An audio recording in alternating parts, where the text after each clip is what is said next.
Hi, Matthew. How are you doing? Hey, Keith, I'm well. How about you? Do you prefer Matthew, Matt, or Dr. Dunn? Let's go with Matthew. Thanks. It's so nice to meet you. Thank you so much for doing this. I really appreciate it. Yeah, happy to. So Rick we met. Rick Siegel introduced us. I'll do anything when he asks. Oh yeah, he's such a great guy. How do you know Yeah, Rick? You worked with him at Microsoft? Did you? yeah. He was my colleague. He was my boss, and then post Microsoft, I more or less I went out the door first. He went out the door second, and then a month later, we were working together on the thing that eventually brought him to Canada. As a matter of fact, putting chapters books online because they were really worried about that little Amazon company in the U.S. coming to the Canadian market. So you're at Chapters as well? Yeah, I was I was involved with Rick in the project that launched Chapters. I think it was chapters.com, launched them into the online book selling business before they got absorbed by their smaller competitor, as I recall. Look at you! So That's right, you were there as yeah, well. Yeah, I was. I Yeah, don't yeah. think I don't think we overlapped. I don't think we worked together much. No, no, I don't think so. Because I mean, I was consultant. I was flying to Toronto a bunch, working on it. My biggest job was doing the back end book database to Oh, get a okay. book inventory in time to launch. Oh, wow. Yeah, I was Yeah. mostly in customer service. I was Okay. my title was glitch snitch. I was the one who's reporting all the stuff that we found from customer service to getting it over to the devs. It was a while back, right? Yeah. And you Yeah. were working with Intrawest as well for a while. Yes, from the chapters project, relatively brief hiatus, but it was one of those, people talk to people kind of connections. But someone who was involved with the chapters project mentioned me to the recruiter who was trying to find the first CIO for Intrawest. At that time, biggest ski company in the world at the time, right? Was the Blackcomb, Copper, Mammoth, and I interviewed for the job and ended up spending 4 years and change at Intrawest. Yeah, Which is funny done your because research. that's when I was living in Whistler, and my wife was working in Intrawest. Was the Oh time yeah, that okay. you were the vice president? Is that right? Senior VP and CIO. Yeah, Yeah, that's so we've been very close. that's going to say overlap. Plus, you're right up there. I can actually see Golden Ears Provincial Park out my office window. So, um, let's ignore that little border thing separating us, shall we? That's so funny. Yeah. So you've been doing a lot more into the technology space now. I guess you've been kind of getting into AI field a little bit. Is that true? Um, we all are. I Of suppose. course. I suppose I am as well. One of the businesses I'm involved in is. I wouldn't say it's AI centric, like not developing yet another LLM or something. That's a level of resources that is bigger than the team I want to play on. But I tend to keep an eye on what's changing and happening, and I think I spotted what we'll now call the AI wave a little bit early. Started thinking about it, started looking at it, realized this is yet another one of those. I'll get to live through a second one in my lifetime of those big change waves, right? The net being the first one. And started thinking about it more, talking about it more, writing about it a little bit. So involved, yeah, not integrally. I would have no claim to expertise. Okay. What are you up to right now? Any exciting projects that you're working on that you want to talk about, or? A couple of projects, business wise. One of them where I spend considerable amount of time on a day to day basis is a venture called Social Signal, SocialSignal.ai.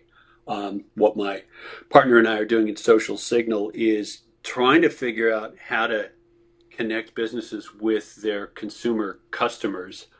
We've licensed two big data sets. One is a nationwide persona model. What kind of person is this? And the other is a data set of opted-in consumers. So I can say, hey, this guy Keith, who's one of these generic 80 kinds of folks, was just on your website looking at whatever the heck you were looking at. You might want to reach out and reach out and connect with him, since he said, yeah, I will accept commercial email from businesses. Reach out and see if you can help him, figure out what he wants from you. Oh, So that's really cool. a lot of development work. That's been my role in that particular company, and surprisingly, relatively late in my career, I find I really enjoy the actual dev part of all the tech stuff. That's funny. Yeah, yeah. Who knew? Right? It's a So, complicated thing to learn, but it's kind of a full time puzzle job, if you will, and quite so the creative. dev part, as in like you're developing like the database structure, or kind of programming are you doing? Are Uh, you doing e- programming? Everything.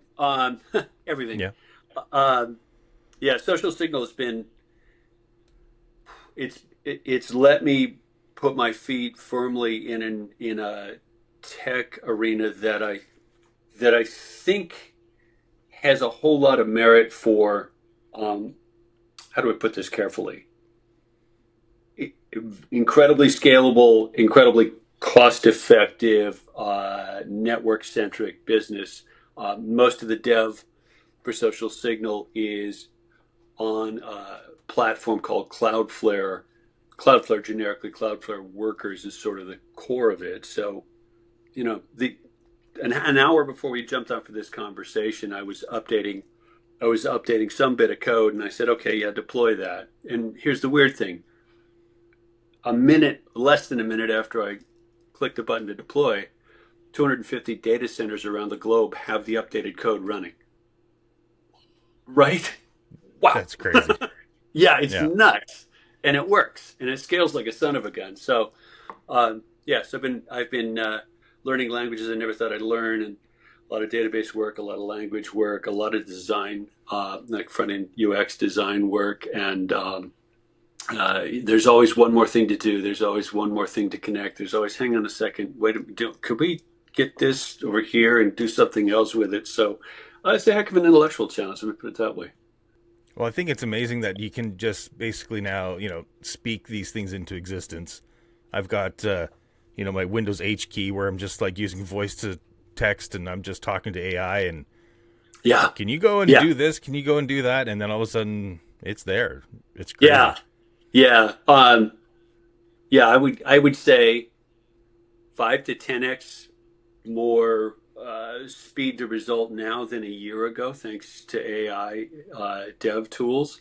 I'm at the moment, at least, I'm a little on the fence about the role of experience and sort of knowledge of the technical terrain in making that effective. I'll restate it this way: vibe coding is one thing, not getting your ass handed to you on a cost basis is a completely different thing. Yes, it works, but how much does it cost to run? Those are two really, really, really different questions. And where I find myself doing a lot of the fine tuning is like, okay, yeah, that works, but if we don't optimize this and tweak that and connect these things over here, it'll slow down, it'll fall on its face, or it'll cost us a blazing blue fortune, and the business model won't work. So dancing back and forth between those pragmatic considerations, which, you know what, in a year, that'll probably be one of the things you speak into existence, as you said, right? Hey, invent a system that does blah blah blah. And oh, by the way, make sure it scales globally and doesn't cost anything to speak of to process transactions or something like that. Like we won't understand any of the code running the world ere long. Do we even understand the code that's running AI right now? Probably not. It's almost impossible for us to keep up with the billions of parameters that are actually working in the Yeah, back end. yeah, and it's a black box. Even if someone nominally does understand it, it's not a predictable algorithmic direct output. I ask for this, I get one thing this time, I get another thing the next time we're in the game of statistical token and language connection, and it's not a deterministic end result. So yeah, black box for sure. Scary. Yeah, I think that it's definitely it's scary for sure.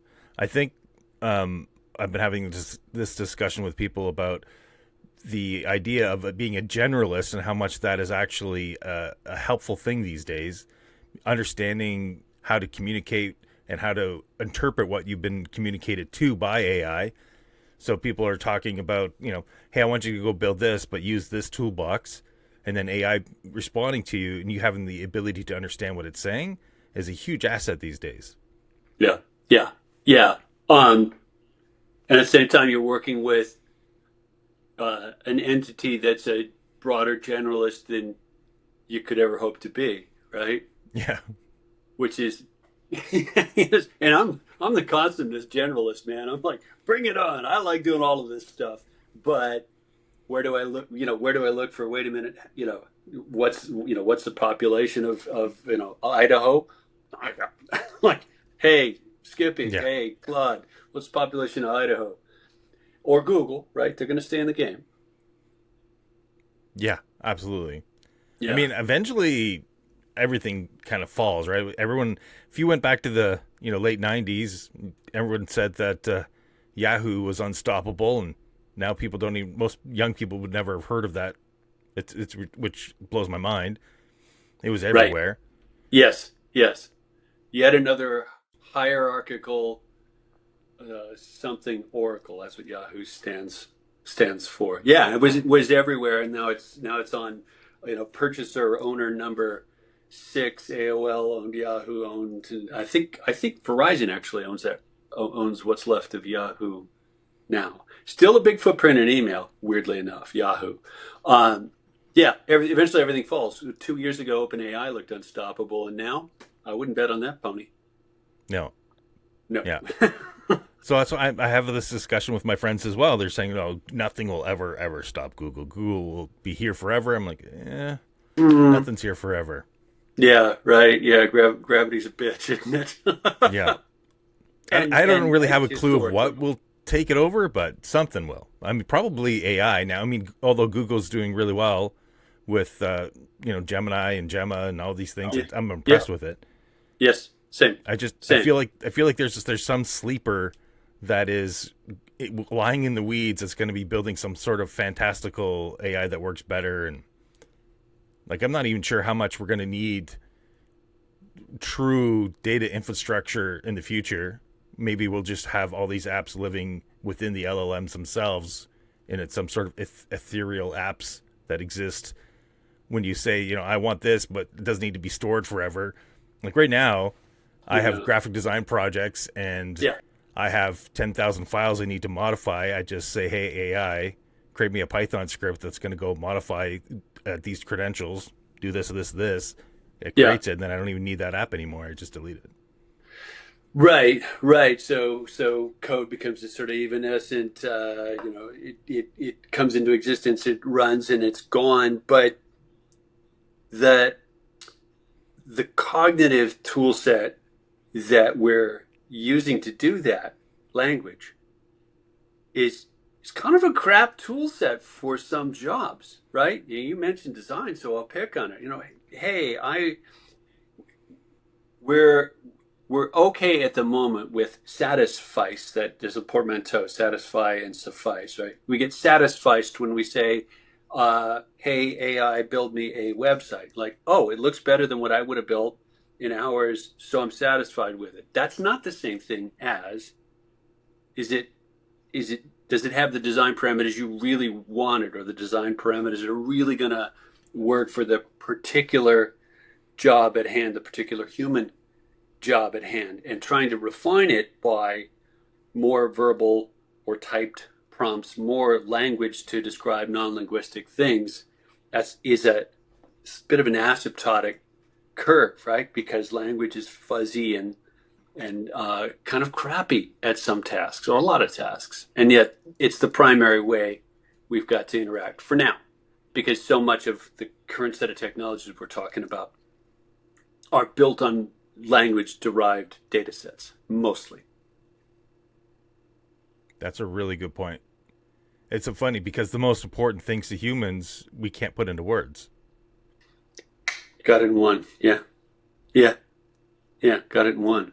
Yeah. And the most important things to humans don't necessarily boil down statistically. Right? The heart wants what Yeah, it wants, not what's statistically biggest or strongest or fastest or whatever the heck the parameters are. that's you've had me. I'm like I'm like, there's a there's thousand a thoughts in my thousand head all of thoughts a in my sudden head all of because a of sudden this. because of That's this. That's that's a really that's a really good really, point. really good point. How are we going to convey metaphor to all these To all language these models? language models.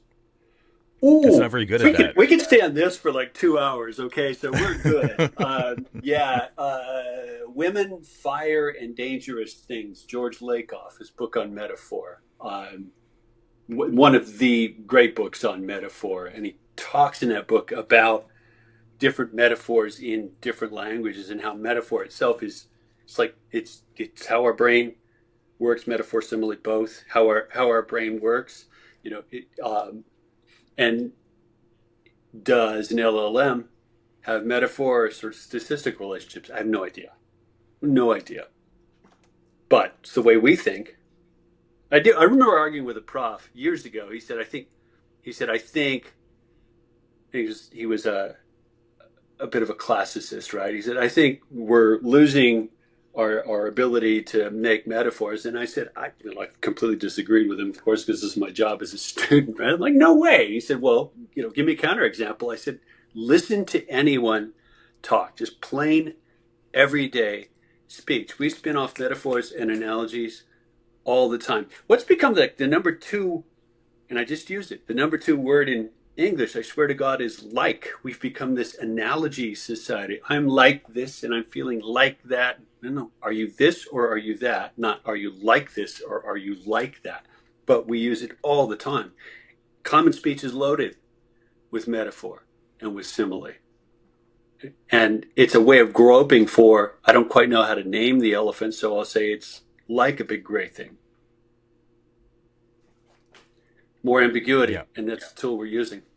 How do we get here? and usually you have to like say the same metaphor in three or four different in different ways just to be able to kind of slightly touch upon what you're talking about. You try to describe love to an AI. Yeah, yeah, or music or whatever. Yeah, Yeah, if yeah, that's it's interesting the because job, if that's the job. I use Suno a lot, and the music it's pumping out is amazing. And there's also another one that's free, which is blowing my mind. It's I'm not sure where it's coming from. I'm not sure what their business model is, but it's ridiculous that I can literally say whatever I want in whatever style. Name the band, name the artist, and it replicates it almost flawlessly. It's crazy. So wait, you could say, blues track, Muddy Waters style, and instant new, not recording, Yeah, instant new music production plays that matches those stylistic parameters. yeah, and it does it very very well. And in fact, I've built. I stream as well, and I've built a library of songs all about using my stream name is Pain Dog for my handle. So I have all these songs. I've got an hour and a half of songs that I've generated with. So I get Claude to write the lyrics for it. It's all about Pain Dog. It has to have Pain Dog in it. And then I just choose a bunch of different styles. I've got an hour and a half of videos that I've edited as well with AI and created generative AI videos. And so I've got an hour and a half of basically MTV that's all Pain Dog music all the time, and they're catchy. The songs are they're really good. I'm like blown away by it. And some of them are like happy mistakes. I've got this one song called Cult of Pain Dog, which was supposed to be kind of like a Living Color metal type song, but actually turned out to be this like grunge song, and it's so catchy. I find myself singing these songs all the time. It's amazing. So I can see that they can get the technology and the technical parameters from music, but for them to actually get the heart and soul of it, I feel is still lacking. Like they're still basing things off of, parameter experiences, not lived experiences. Yeah, Yeah, I mean, there's a bunch of stuff to unpack there. A musician as well. Yeah, I've played guitar since I was like 3. Yeah. Okay, okay, there you go. Good. So we're on some firm common ground there, right? If imitative sounds like whatever genre I described, and there I said like again, is that easy? Do guitarists go out of work? Or do more people have free time to learn guitar? And I'm not sure I know the answer offhand, but that stylistic abstract and reproduction that you just described depended on there having been a corpus of recorded guitar music for the dang thing to digest, right? So where do we get new? Where are we going to get new Right. stuff? Oh, Riverside just Do froze. we ever create new stuff, or are we always combining things? Yeah, yeah, yeah. If I've seen far, it's because I've stood on the shoulders of giants. That one. Right. We got a Right. network glitch, Keith. We're back. And we're back. We were on music. You look so much clearer now. It's like I put on a fresh pair of glasses. Oh, nice. Okay, cool, cool. Where were we? Yeah, we were talking about music, whether or not it can actually have a soul, whether or not AI can actually, sure, it can replicate, you know, the technology and the styles, but could it come up with a style of its own? You know, you made the point that styles themselves, the derivative stacked up, right? The Beatles wouldn't be the Beatles without having been where a bunch of sailors were bringing blues records with them, right, to the naval base and so on, right? So no easy answer. I have no doubt that there will be some synthesized style that pops up that catches on. I don't know if that's the question. I don't know if that's a question I care about Yeah. fundamentally. Quick I mean, side even story. Another, Elvis wasn't Elvis, right? Elvis was stolen music. Everyone was yeah, stolen music, but where does sure. where does it originate from then? Is it just originate from people in the fields humming a tune while they work? Like, Yeah, yeah. where we all like come back? Like, it seems like even though it seems almost like a universal language. It's something music to me is something we've discovered. It's not something we invented.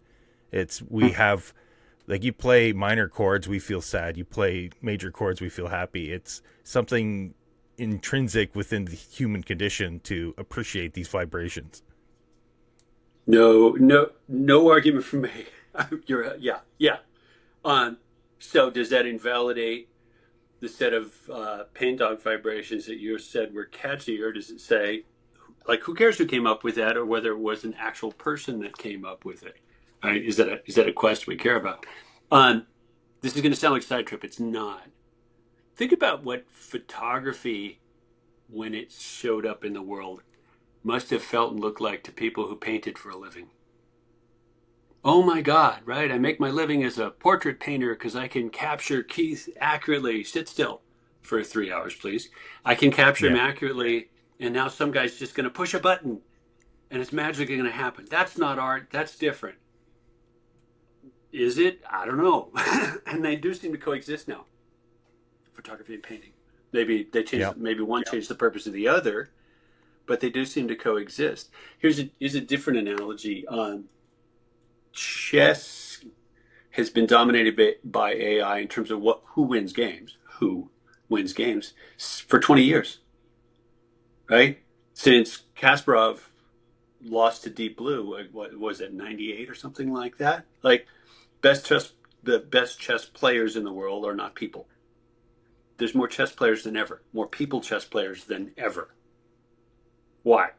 Because you can play against another player, may not be a human being, so easily. You can up your game in every sense of the word by having an infinitely patient tutor who says, I'll play you again. Let me ratchet it down a little bit. Let's work on your mid game or whatever the heck the term is, and keep track of what you're good at, bad at, and help you get better at it. And there's more chess players now than there ever have been, and yet the field's been dominated by AI for 20 years. So we have what a perfect game looks like, And now we're all trying to catch up and figure out how to play that perfect game. Nah. No such statistically impossible to be a perfect game, right? There's too many possibilities, but uh, can anybody even what's his name, Magnus Carlsen, beat the best AI chess players? No. Does it matter? Doesn't actually seem to. Doesn't seem to have sapped anyone's love of that particular game, as far as I can tell. If anything, as I said, there's more now than there ever has been, which I find encouraging in a funny way. There's still realism painters, even though we have photography. Yeah, yeah, exactly. Hyper realistic painters. Like, is that a photo or is that a painting? And man, the patience it takes to do that, right? Mind blown, right? Well, I think Well, that is more of a statement on how much the process matters in those situations than the end yeah, result, right? yeah, Who good cares about the end observation. result? Yeah, Who cares? yeah, If I'm doing art, it's what I'm doing during the art process that matters. I care less about what happens at the end. right, right. Now, what about the audience? I think the audience will appreciate it, and they show that they appreciate the end result because they recognize what it took to do it. So Sure. there's recognized inherent value in the process, even from the people who are not artists. They would much rather have a watch that took 300 hours to make than a watch that's built on a production line. They value it more. Sure. Yeah, I go with that. I go with that. I'll give you a different example. Just a week ago, I was in Portland, Oregon, just south of here, and I got to hear Bruce Springsteen and the E Street Band. It was their second night of the tour that he teed up recently to try to bring some sense back to the U.S. of A. And it was easily the best live concert I've ever seen. Unbelievably good. No way that experience and the sense of vivid connection between him, the audience, the band, the players could be knocked off, replicated, or stage managed by a device. It was a very, very live, heart to heart thing to be part of. It was something, and I was in the cheap seats behind the stage, up in the nosebleeds behind the stage. Didn't matter. Still the best concert I've ever seen. Like, oh my god, this is unbelievable. And it's hard to put your finger on why, right? Quality of the playing, sure. Quality of the sound production, sure. None of those things, right? Was something much more human than that, and the sheer mastery of the guy after 50 years or whatever on stage of just having 30,000 people wrapped around his finger effortlessly was just unbelievable to be a part of it. Like, and I don't look for that to be knocked off and replicated by our silicon overlords anytime soon. I think, yeah, I think to your point, I'm not. I've never really been a guy that's big into sports, but and I've watched baseball 1,000 times on TV and stuff. Never got into it. But then when I went to a Jays game, when we were at Chapters, actually, when I went to a Jays game, the crowd and everything going and getting all lifted up, I felt that energy. It's a Yeah, totally different experience. it's a totally different experience. Well, it's like I got to go to a hockey game with Canadians, and it was like because you guys, I'm joking, but you guys all seem to have grown up with skates on or something like that. And when I get airdropped into a hockey game, I've never watched a hockey game in my life, TV or otherwise, and I'm at a live hockey game, and the crowd is just going nuts. I'm like, I have no idea what's happening, but it's still kind of cool that they're that tuned into it.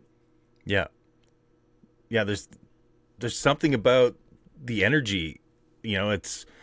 Not to get like woo woo or anything, but No, no, no, it's okay. there's definitely an energy there that you're feeding off of or getting influenced by or something. Or something, yeah. It's part of our sort of human connection, crowd, tribal. I don't know what you want to call it, but yeah, and it's not an IQ thing as much as an EQ thing, really, in terms of what makes the experience matter. I do think, and this may be a side conversation, but I do think sports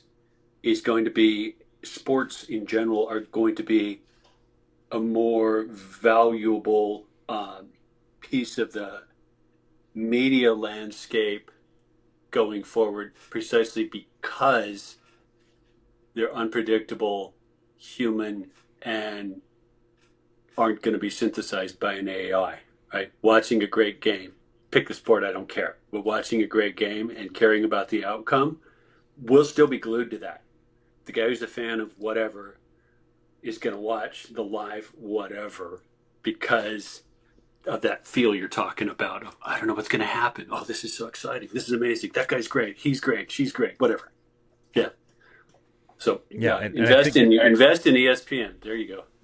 Well, I think that's going to be true for every kind of live stream thing. I think that kids already these days are preferring live streams over podcasts, but there's definitely a place. I didn't know that. Yeah, I think so. That's my intuition. I don't have any stats on that, but I just feel like live streaming, for one thing, is a lot harder to do with AI. I mean, obviously they can. You can have a replicated person, you could have replicated people, but it doesn't feel live. It still feels like you're going off of something.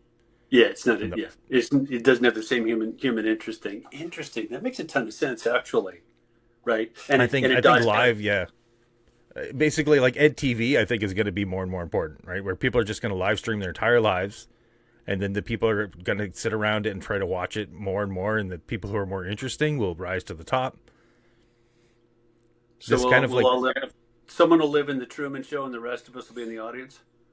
Yeah, we're already kind of like that, right? There's a lot of people who pretty much live stream their entire day there, and those people are like, it's Big Brother is basically going to be the most interesting thing online. Otherwise, because I could generate, I'm either going to sit in my room and say, hey, I want a movie with a lookalike of Tom Cruise and Brad Pitt, and they're fighting, and I want it to be a thief movie where they're doing some heists and stuff like that, and that'll be 3 seconds later, I'll have a full 3-hour movie right at my fingertips. So that's already, I noticed a thing with my kids.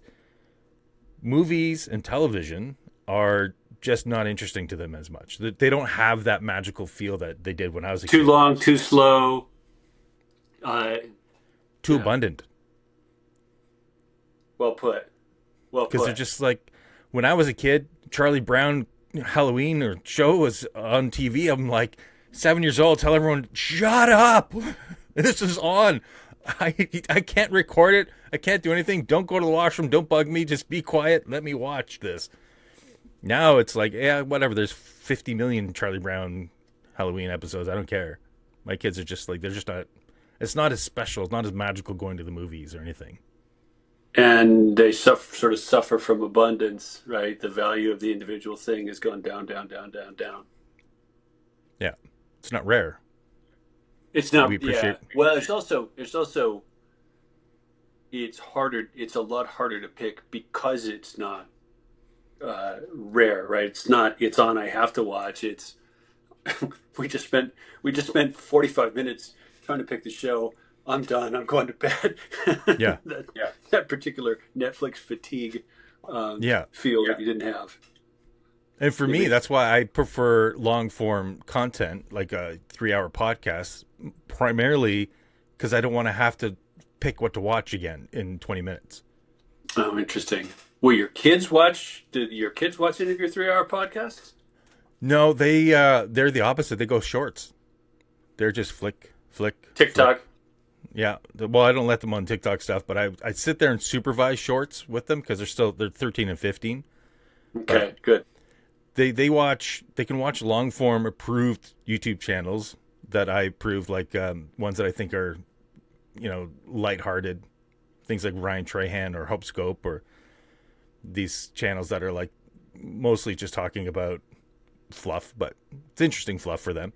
But as far as the shorts go, I don't want them I'm controlling the shorts because I don't want them stopping on something where some dude's showing his asshole on screen or something like that, which happens on YouTube. So you still have to be really careful. People don't realize there's actually nudity on YouTube, right? So, and it's allowed because it's in a medical setting. Okay. If they're like, this is how you bleach your anus, that's allowed, which is weird. Wow. A lot of people don't realize that. Yeah, head run across that could do without running across it, but okie dokie. I only know about it because I watch comedian Tom Segura, and he talks about all that stuff. He thinks it's hilarious. So Yeah. Yeah. Well, so comedians playing the increasingly important sort of meta job of synthesizing down to astute observation, one after another. But the core challenge we're touching on there, the sort of ridiculous range and wealth of stuff, is it going to collapse our attention span, or hypothetical grandchildren's attention span to zero? Are people going to be watching 0.3-second videos at some point in the future? well, like I was saying, I think my point was that because they can just eventually generate whatever they want at any time, the appeal of live stream is going to be increasing because this is something. First of all, they don't have to think about and generate. Probably they're going to get lazy and don't want to have to come up with the prompt themselves. So then they're witnessing something that's happening live that is not like all of AI generation, and whether or not it's you're creating something new is still an echo of the past. Whereas you have a live stream, this is something that's happening now. This I feel connected when I stream on Twitch and stuff. People watch me play video games, right? Which I thought was 10 years ago. I thought that was like, why are people watching me play video games? And then I realized it's more about not about the video game and about we watching me play or watching some guy who's dominating at it, which can be, but it's more about the feeling that you're in the living room with the dude and we're all sitting there passing the controller like we used to back in the day. So you're hanging out. Hmm. Without really being in the same space or necessarily being able to talk, right? Yeah. Well, you can talk because they chat. Oh, So on Twitch. Okay. yeah, so you're reading the chat, you're talking to them, and the good ones will pay attention and treat them like family or friends and be like, hey, man. And you'll get to know a lot of these people over the years, Interesting. which I find weird because you get to like the guys who have 60,000 people on their stream and they get more and more people because people want to feel like they're part of the big thing, which attracts more and more, and it snowballs that way.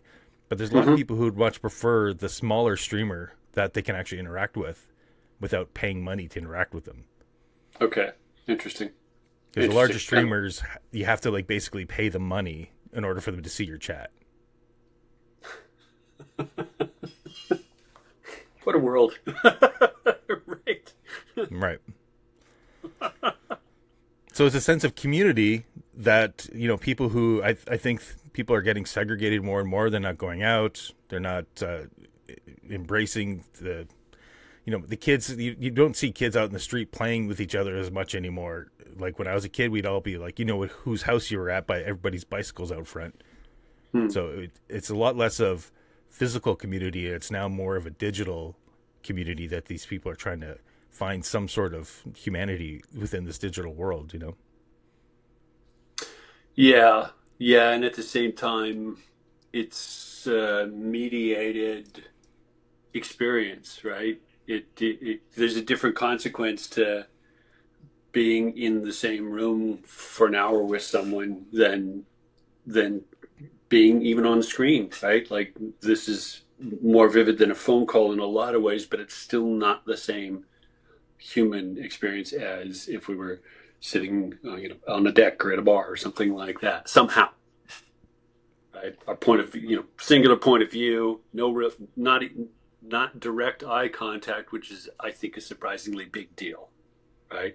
Like I try to look at the camera because I understand what that does, but it means I can't see you, and there's this constant weird frustration of trying to traverse that in the video conference. Yeah, right. Move my window to the other window so I get more face to face.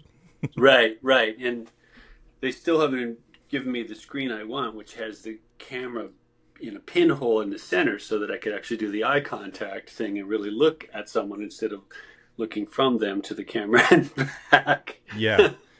NVIDIA has a podcast thing that you can do where it fakes that, where it makes your eyes always look like I think the screen, iPhones do it as well. which is kind of creepy. Yeah, which is kind of creepy. You're just like, something's wrong. I don't quite know what it is, but okay, we're stuck in this. And look at the difference of you shifting cameras like that. It's quite something. And I watched some of your other uh, episodes, and your more side on tends to be how you configure things, isn't it? Yeah, it is. I've kind of felt like I was looking at them because I put the other window up to the other side where I'm looking a lot of times, but it Mhm. probably does a disservice to them, like you're saying. Well, yeah, it's a very different point of view, and that's a big statement about what seems like a small thing, but it's a big thing, right? Like Yeah, I read somewhere that uh, broad strokes. I'm sure it's not 100% accurate. Women will be face to face in conversations. Men tend more to orient like at 90 degrees to each other. It's like, interesting, interesting. yeah. I wonder what that is. Probably a Anyway, defensive stance. could be, or we're hunting for saber-toothed tigers or something like that in our ancestral past. Maybe I don't know. Yeah. Well, if you're looking straight at each other, can I actually see behind your back and see what's coming at you? Not Right? probably Yeah. at 45, I can help you out, and you can help me out, keep our backs Yeah. visible a little Maybe bit that's more, it. something like that. Yeah. Maybe it's What like, next time you see rooms of people conversing, check that theory. See if it gets borne out in the real world, because it could be just a complete figment of my imagination. I don't know. no, I think it's true. I think it's true. I can see a lot of guys are standing kind of a little bit. Either they're like, I'll notice even I was a bouncer for years, and I was a bouncer in Whistler actually, and did you spend much time in Whistler? Off and on. Yeah, Yeah. yeah. So I was the front door guy at Max Fish for years when you were there. Okay. Yeah. So I've spent a lot of time watching people and watching how they interact, especially when they're drunk. But you'll notice a lot of times, like people will have one foot pointed away from the person if they're not kind of interested, or like already halfway out of the conversation. You notice Hmm. that some people, if they're like really into the other person, they're definitely sitting focused. Both of their feet can tell you a lot about a person. The way their foot's pointed, whether they're trying to leave, whether they're fully focused and invested Yeah. in the conversation. Yeah. Yeah. Yeah. Nice. That's an interesting outcome of being a bouncer. Yeah. So I think you're right. I think you're Reading right. the room, right? Yeah. And like me, for example, like it's just even the psychology of like we'd have groups of guys would come in. You'd see like 10 or 12 groups, and I could tell that they were up to no good because they would split up. If they were there to party, they would hang out together and they would move in a group. But if they were there to cause trouble, they'd split up. They'd have a couple guys go to talk to that bouncer, a couple guys. So they would start strategically going around and segregating, trying to split up the bouncer so the bouncers couldn't like all of a sudden get together as well. So it's quite this. I'm not sure if they were doing it on purpose or if it was like a mindset thing where it's just naturally happens, but it's interesting. It's almost like watching warfare on a small scale being conducted. Yeah. Yeah. Yeah. Yeah. Clear sort of statement of intent at an unconscious level. Yeah, yeah, interesting. Well, that's a heck of an interesting background. I've done a lot of jobs. Why? Mostly, why have I done a lot of jobs? No, no. I was about to say why the long form, like long interview. What made you think of that? Well, I figured we could talk about and find out actually who you are. So a lot of the times, what I'll do is we'll talk shop, find common ground, find out Mhm. who they are and what they do professionally. But then I'm more interested in my goal with the podcast is when I'm 80 years old, this content's still going to exist. I want to look back on it and think about what Mhm. I learned, who these conversations Mhm. with where these people are. So Mhm. I'm really trying to figure out like who you are. So I can't really do that in 20 minutes to an hour. Right. We can Right. talk Right. shop, Right. we can talk AI and stuff, but for example, one of the questions I'd like to find out is like, what were you like as a child? Like, where did you grow up? Hmm. Good segue. I spent my childhood years in a little tiny town in Colorado, Saguache, Colorado. Good luck finding it on a map because it's hard to spell. But Hmm. population 500, uh, four-digit dialing on the phone. Wow. Party Yeah, lines? party lines, very good. Which I've had to explain to millennials from time to time. Like, party line? What's that? Oh God. uh, yeah. For those who don't It, know, it's when you call in and other people are using the same phone line, they can pick up and you go, oh, well, someone's on the phone. You put it down and wait for them to be done. or they lurk because it was really an early form of social Usually. media if you think about it, right?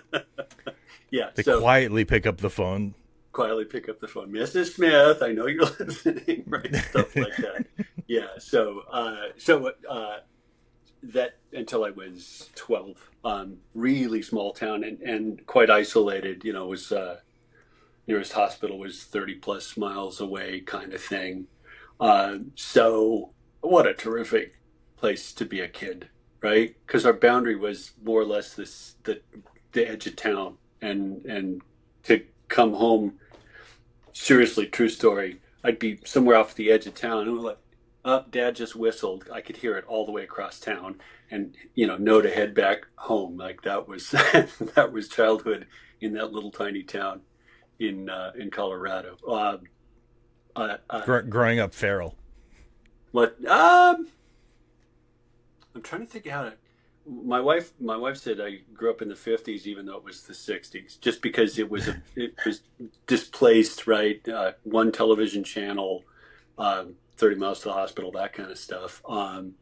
But safe in a way that seems far rarer now. How many people do you know who let their 8-year-old wander off to the edge of town? None. Right, right. Yeah. Or they'd say, take your smartphone with you. Right. Yeah. Don't do that. Bad for kid. But anyway, yeah. So And see that that was that and that brings up to me. I'm like, is it because it's safer, or is it because now we have more access to what dangers are out there, so we don't let them? Was the dangers always there? that's a that's a very difficult one to parse. I think we have a lot more stories about danger because we have a lot more stories. See our earlier conversation about movie choices, right? Somehow we're all less connected for being far more connected. Bizarre that one. Um, Yeah. yeah, and maybe a more vivid sense of interdependency that really was legitimately interdependent. Like if one of our neighbors cut his fingers off in a planer and stuck him in a cooler and stuck his hand on ice, and my dad drove him 110 miles an hour to the hospital. That's interdependency. That's not fake. That's interdependency. You want to try and save your fingers? Let's go. Why? Yeah. Because had to, right? Truly relied on each other. My observation of having lived in the East and the West is the bigger the land, the more spread out people are, the more they seem to depend on each other, which is bizarre. I find cities more isolating than rural places by a long shot. And that's a little bit of that. I forget what it's called when people will see like someone getting beat or something, and no one helps them. I forget what Yeah. that's called, like some sort of phenomenon. But it's more like you're Mary, always just Mary, somebody. There was a famous case in New York, if I recall right, where there was an attack and a bunch of people witnessed it and nobody did anything. and because I think it's because they all feel like, well, someone else is going to step in. Yeah, yeah, yeah. So it's someone else's responsibility, or I'm part of the crowd, so I'm anonymous, so I can stay out of it. Whereas if you're the only one watching it, like, no, no, no, I guess I'm responsible. I'm the only one here, and that's a that's an unfairly cynical frame on it. It's an easier story to remember than the many, many times when someone did step in. True. Yeah. So when you were Yeah. 12, you said you were there till you were 12. What happened at that point? Moved to another not as small town, still in Colorado. So first town Saguache, second town Durango, which I still would consider hometown after many many years not living there. Durango then 10,000, 11,000 people, so considerable jump from 500. But not a bad time to transition in terms of the school experience, right? Big enough to have a school band, big enough to have theater department, things like that. So that was a nice step, really nice step, nice change. My mom still lives in that town. Nice. And did you have like other family around at that town as well, or like Yeah, cousins? no, no, no. The cousins were all. you know, we're less mobile now in America than we used to be, which I find intriguing. Um, Not many relatives. They tend to be mostly in Minnesota, a few in Texas, so we didn't see them that often. But you know, super tight family. I have two sisters and very very tight family. So it was it was a bit like growing up in summer camp sometimes to be in Colorado back then. Were you worried about wildlife as a kid wandering around? Nah, nah. Because doesn't Colorado have a lot of bears and stuff as well? Yeah, although this is kind of like the the attack and crowd angle, right? There are bears. There probably were bears then, but I know people are more conscious of bears and cougars and whatnot than I never remember them in conversation. You know, how many decades ago that was, and like whatever. And truthfully, that particularly the rural town, if a bear was misbehaving, he'd probably get gunned down by a rancher. So you just didn't you didn't worry about that much. No, so no wildlife fears, and this is small town America, not middle of the woods. So there are bears marauding around, knocking trash cans over in Durango now, and people kind of try to stay inside if there's a bear running around knocking around trash cans.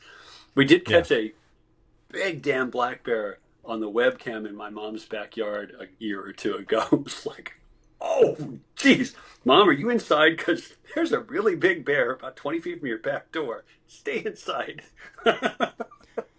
Yeah, well, a Wow. lot of garbage bears aren't really that interested in people anyways because they have such easy access to food. Yeah, they're black bears, right? And black bears, you don't want to wrestle with one, but they're not out to cause harm particularly. They're just hungry.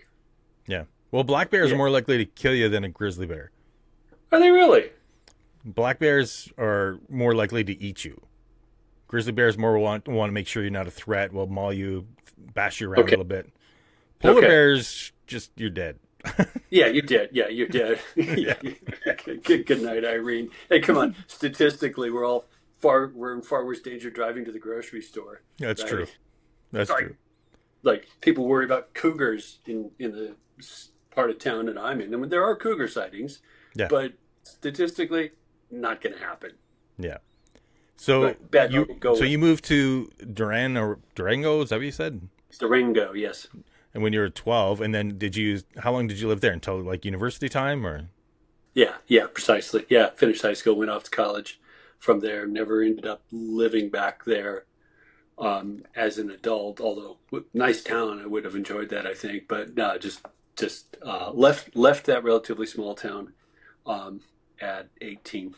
Okay. And what university or college did you end up going to? How long a list do you want? Okay. Um, College. I'll do the college in a nutshell. 2 years Concordia Teachers College, Seward, Nebraska. 2 years Colorado State University, finished undergrad there. 3 years Master of Fine Arts, University of Texas. And then a couple years later, PhD, University of Washington, while I worked at Microsoft. So did you ever work in the arts? Yeah, my first career was theater. Okay. So what kind of role were you playing with that? Um, my professional role was teacher and director. When I finished the MFA in Texas, What's MFA? Master of Fine Arts. Okay. Yeah. So 3 years learning to be a stage director, and I kind of lucked out and landed a job out in Virginia, helping start the still running to this day Governor's School for the Arts. So I spent 2 years in the Tidewater area of Virginia, Norfolk, Virginia Beach, coastal area, with gifted and talented high school kids culled from a population of, I think, over 1 million at the time, and bussed in for this dedicated arts high school that the state started up. Music, theater, dance, visual art when it started. Still running to this day. So if you ever saw the movie or the TV show Fame, Yes. I was one of those. I was one of the teachers for Fame. That was my first job out of grad school. It was freaking awesome. Like Yeah, the IRL, like the real life fame, yeah, yeah, not like that. not the TV show fame. Not the TV show Fame. Right. Sorry. Yeah. Okay. I don't. I don't do good TV references. I haven't had a TV for a long time, but But yeah, were you actually in the movie or anything like that, or are you just talking about it, relatively? It was the same job, or was it literally? relatively it was the same Okay. job. Yeah, relatively. Yeah, yeah.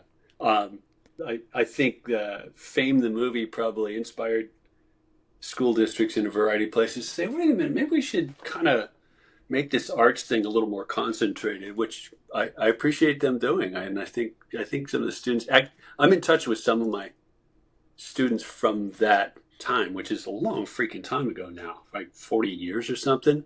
And a whole bunch of them went into the arts and stayed in the arts, which is it's really gratifying to see. Like, good on them. Well, I There's think a that band. Let's see. Right, here's the test. Have you ever heard of a metal band called Lamb of God? yes. Lead singer Randy Blythe Okay. taught him in high school. Oh wow, Yep, yep. that's a pretty good claim to fame. You know what? He was a cranky, slouchy, grumpy teenager, and he's done exactly what he was meant to do. I'm very, very happy to see that he like rocketed on and did that. He was a determined kid even then, but he was a fun pain in the butt too. I liked him. I think like the '60s and '70s really had kind of like this movement towards the arts. I think it probably stemmed from like the flower child movements and the whole natural, people trying to. I think there was like a protest against the industrialization of the '50s and the whole, like you go to work, you do this, and it's very strict. And the baby boomers were like, very much like kind of going to work in a suit, and you have to. And then the Beatles come along, try to shake things up. Elvis comes along, and then all of a sudden, you've got this whole really LSD infused movement where your culture is just completely collapsing and turning into this art movement. So I think like, you get Andy Warhol and all these people who are really shaking things up. So it's probably, maybe it inspired you to move into that area as well as a kid. Yeah, I mean, I don't know what drew me in those directions. I was a musician first, then a theater kid. For whatever reason, it made whatever sense to me at the time. But your observation about unpacking your observation about that, what Counterculture. looks like a flowering in the arts. Hey, it was, wasn't it? It Yeah. was like 1954. You have Elvis hitting the charts. You have the LP, the long play record form, hitting the market, and you have the transistor radio coming in from Japan, and all of a sudden, you could choose your own music, Yeah. which wasn't true. Really, that wasn't true earlier. You could pick your radio station, maybe, but that's not the same thing as, Mom, I want to listen to that, or I'll save my allowance to buy that. And I think there may be some foundation to that flowering of an individual expression that you mentioned, tied to that cultural accessibility of choice. And now we've blown that up in a fractal way where everybody is their own frickin' radio station, one to one. Yeah. That's a big change. In the '90s, I used to tell my friends that in the early 2000s, everyone's going to have their own TV show, and no one believed me. Right. No, you're right. And here you are, right? Producer, director, and everything else, right? On your own TV show. You're absolutely right. Here's my counter question, though. Who has time to watch everything out there? Nobody. No, but that doesn't matter because there's millions more people out there to consume it. Yeah. You may know the stat about the hours of video uploaded to YouTube, every day. Like it's truly staggering. Right. And what's the averaged out view per video on that particular, media channel? I don't think it's that many. Probably not. Single digits, maybe teens. I have no idea. Yeah. I mean, it'd be an interesting question to ask because Yeah. there's, this interview may have, this conversation may have X number of listeners. We invested, our own time in making the conversation happen. You invest the time in recording it, editing it, posting it, and so on. There's no controlling how many people actually, one, run across it and hit the play button. Two, actually sit and listen to the whole thing. That's a big time commitment. And yet you were saying younger generation likes long form for some reason. Or likes short form. Or short form. Either or. They're like either. I mean, I like the long form, like I said, just because I'm lazy and don't want to find something else to watch. but the kids like the quick, fast form, and I think maybe it's because that way they could stop at any time. Maybe. I think it's also probably a fault of the algorithm. I think it's very manipulative. It keeps you in there. I think like when I look on something like X and I'm scrolling, there's a point where when I'm scrolling, I'm starting to see the content I've already seen. So I'm like, that's a signal for me to, okay, I'm at the end. I'll stop. But when I'm on like Facebook or TikTok, never ends. There's no end. There's no yeah. There's no the only end is hours in your own, like hours in your day / life or whatever. Yeah, is the only end to it. Yeah. I am bothered by the palpable drop off of sustained concentration. Like, do kids watch a full length movie?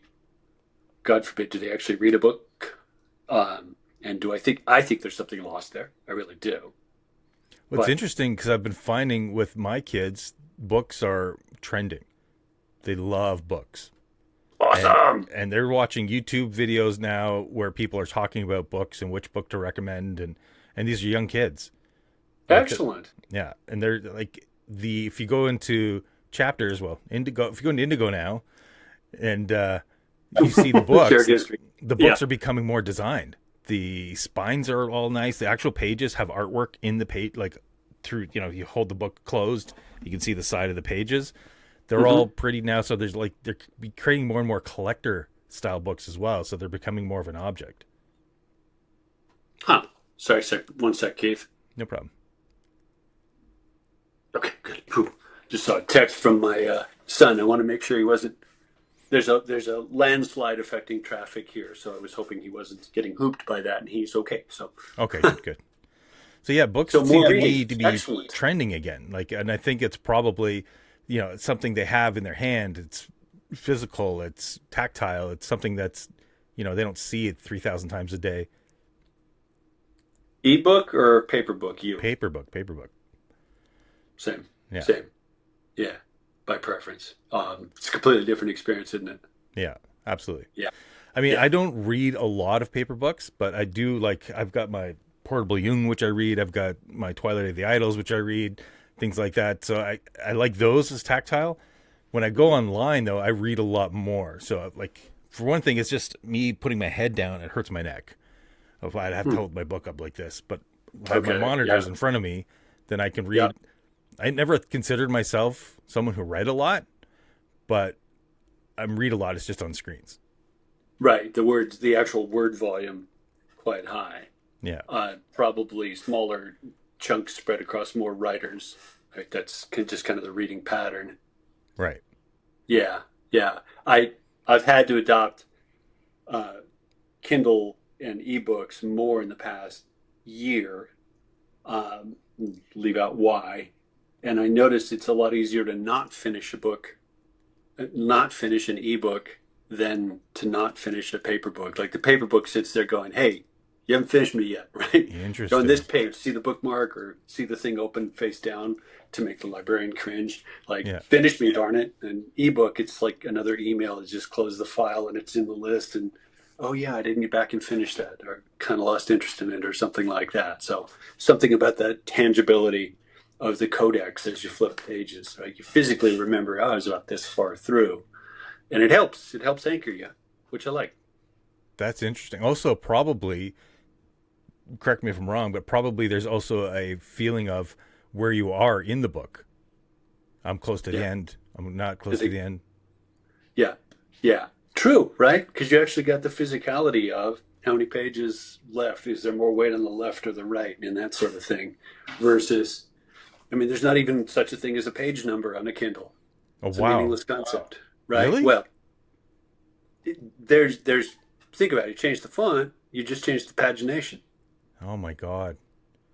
That ruins right? the whole thing for me because like Right. as someone who designs a book, like I've designed books for people in like PageMaker or whatever what the heck is InDesign. So I've like actually laid out books and stuff, but and you do that artistically and sometimes there's even references to okay, I'm on this page and then there's a reference inside the story itself, the titles, the everything like to change that, you're like changing the whole art piece. Bing. Yeah, it's just a long old block of text, and there's a sort of a tracking number, so you can get back to where you were, but you quite literally tweak the font size, and it's not the same block of things on these two pages that was there a minute ago, which is jarring, That off-putting. yeah, that I don't Sucks. like that at all. Yeah, yeah. Like I you mean, think you can see why it's necessary, and you can see some, what technical validity to it or something. But still, kind of sucks, doesn't it? yeah, that messes the whole page layout. It doesn't yeah, Ah, that's yeah. shocking to me. No, no, no. Right? And then take that and go laterally. Think about what that would do to sheet music. Yeah. Right? Awful. Yeah. Right? It's like bad sheet music. They put the page turn just where you don't have a hand free to do it. Like, come on, pay attention here, man. Put the page turn where I could like at least take one hand off the keyboard or something like Yeah. that. Do you play keyboard as well? Yeah, yeah, piano. What about other instruments? Or is it primarily piano? Singer. Yeah, vocalist. Cool. Yeah, yeah, family of musicians. So have you messed with Suno or any AI music generation? A little with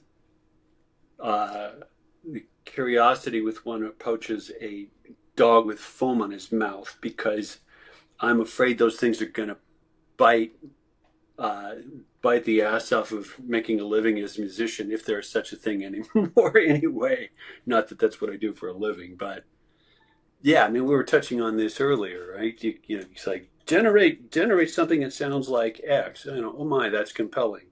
Is it art? I don't know. Will I listen to it again? Maybe, maybe not. But Do this I comes kind of look? into the question too: is photography art? Is Yeah, is art generation art? Is AI generative? Like a lot of people are yeah. like, people are. There's a video game I've been playing called Crimson Desert. It's really beautiful, and they've spent years making it. It's a gorgeous game, super high quality AAA rating. But people noticed that some of the junk paintings that were lying around had six fingers or had like weird shaped faces, and they're like, well, this is AI. You spent AI making the paintings in the game, like because it's a medieval game set, and sometimes you go into a room and there'll be like a bunch of treasure or whatever, and a painting sitting in the corner, and it looked weird. And people were complaining and started making this big, huge stink that they used AI to generate these images. And I personally don't get it. I don't care that they used AI to make that. But there was a huge stink about it. And it's interesting to me that a lot of people are, they're making this huge stink about AI slop. They're saying, well, this is generated by AI. You didn't actually make it. I'm like, well, did you actually take the picture on your digital camera? No. Right? Did you actually, Right. are you actually manipulating these photos in Photoshop? Kinda. But did you invent Photoshop? No, you didn't. Right? So I'm just like there's weird, like where at the point is the tool that the artist's using taking the credit for the art? Mm. Yeah, yeah.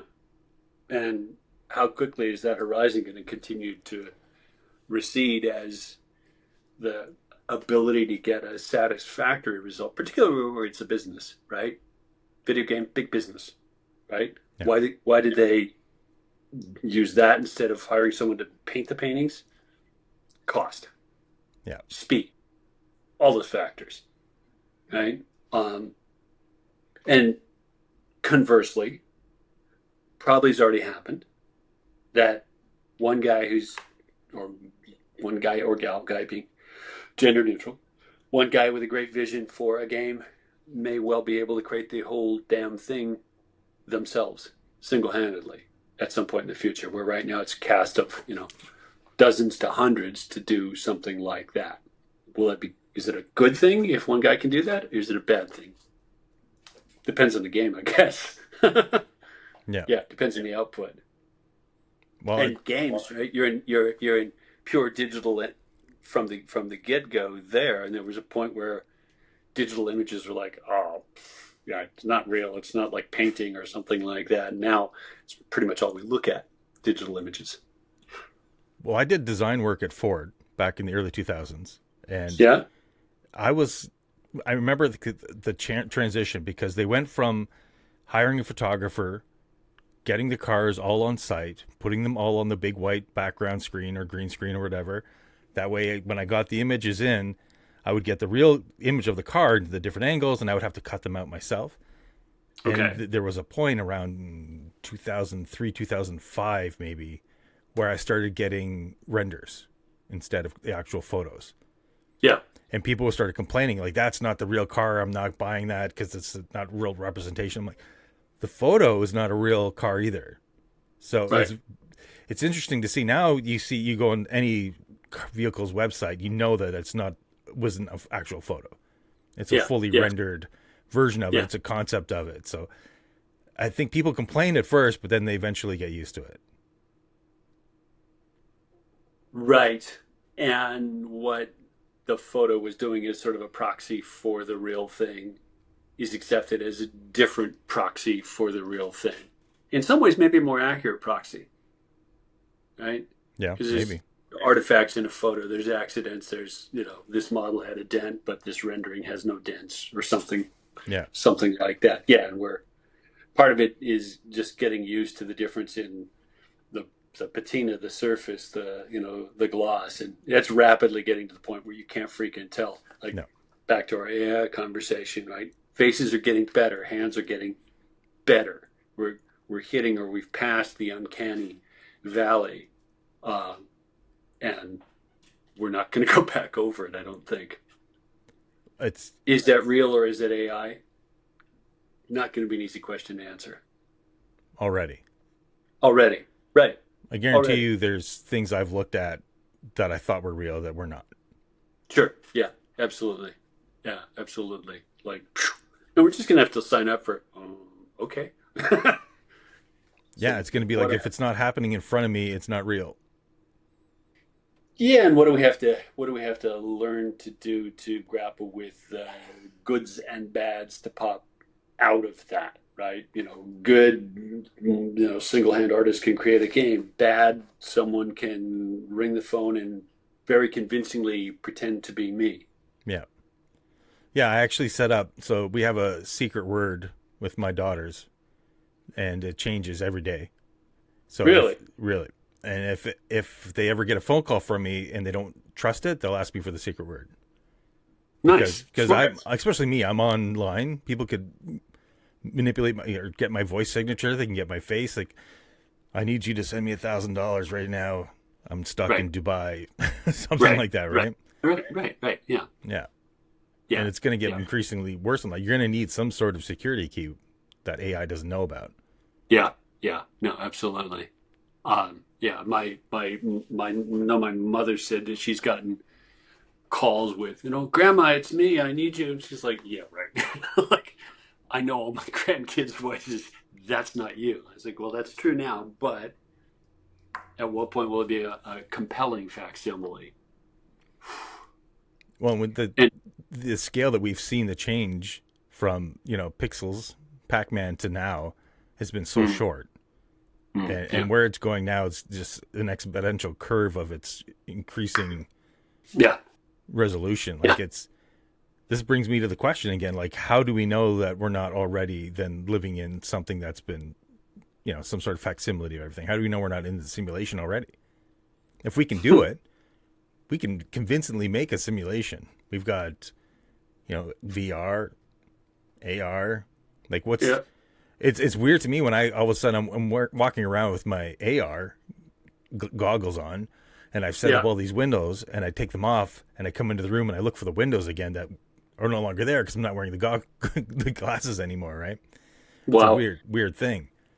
It becomes part of your mental 3D space. So Right. Right. Interesting. Interesting. But it's not, you know, cold or letting rain in or like it's not physically, not a full physical manifestation. yeah, it's weird. Well, it's like I have TVs all over my room Hmm. because I just grab a window, put it up the wall, grab a window, put it up on the wall, and that way I can look around. I can have like you can have stats on this window, you can have stats on that, all these like screens everywhere, and then you walk into the room without your goggles on and they're gone. It's And a they're little gone. it's a little jarring, Interesting. Interesting. and it makes you I wonder. haven't, Like, I'm like, well, are we in simulation now? Like, are there any ways to tell if you were in the simulation? How would you be able to figure out and punch your way out of this wet paper bag? yeah. I mean, I'm gonna bet that people have played that same mental game for a long time. We just have a more vivid set of comparison examples to bring the mental game to life. End of it, you go, do I feel alive or not? Right? Do I feel this is my reality or not? Do I think someone else made it? Are you like, no, there's too many fun accidents for someone to have tried to come up with this deliberately. But fundamental game nonetheless. Well, I mean, technically, we're all rendering reality within our own head, anyways. What's Yeah. actually out there is most definitely not what we're perceiving.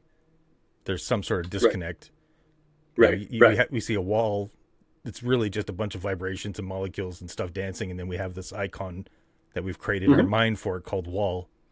Mm-hmm. So really, we're already living in a simulation. It's just a simulation of your brain.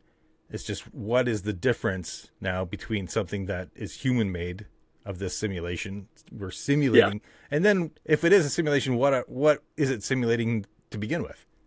What's the Right. actual original point of this simulation? To be simulating something?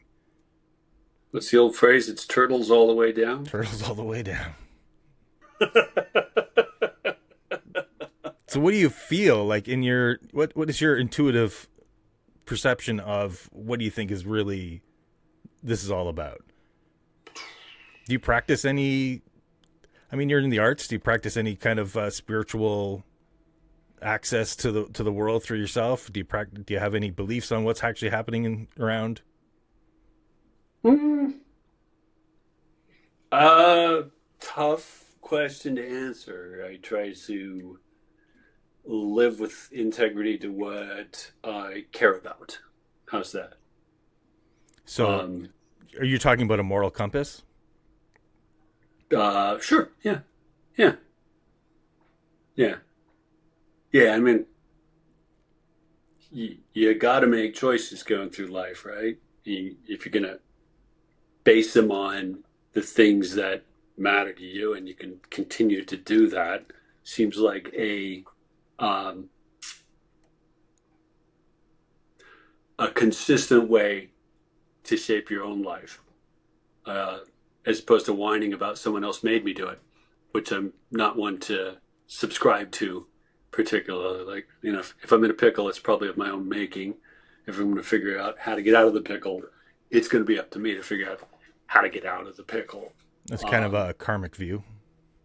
yeah, yeah, yeah, um, yeah, and a dramatic or a theatrical view as well. Right? Like you really do have to make your own action decisions.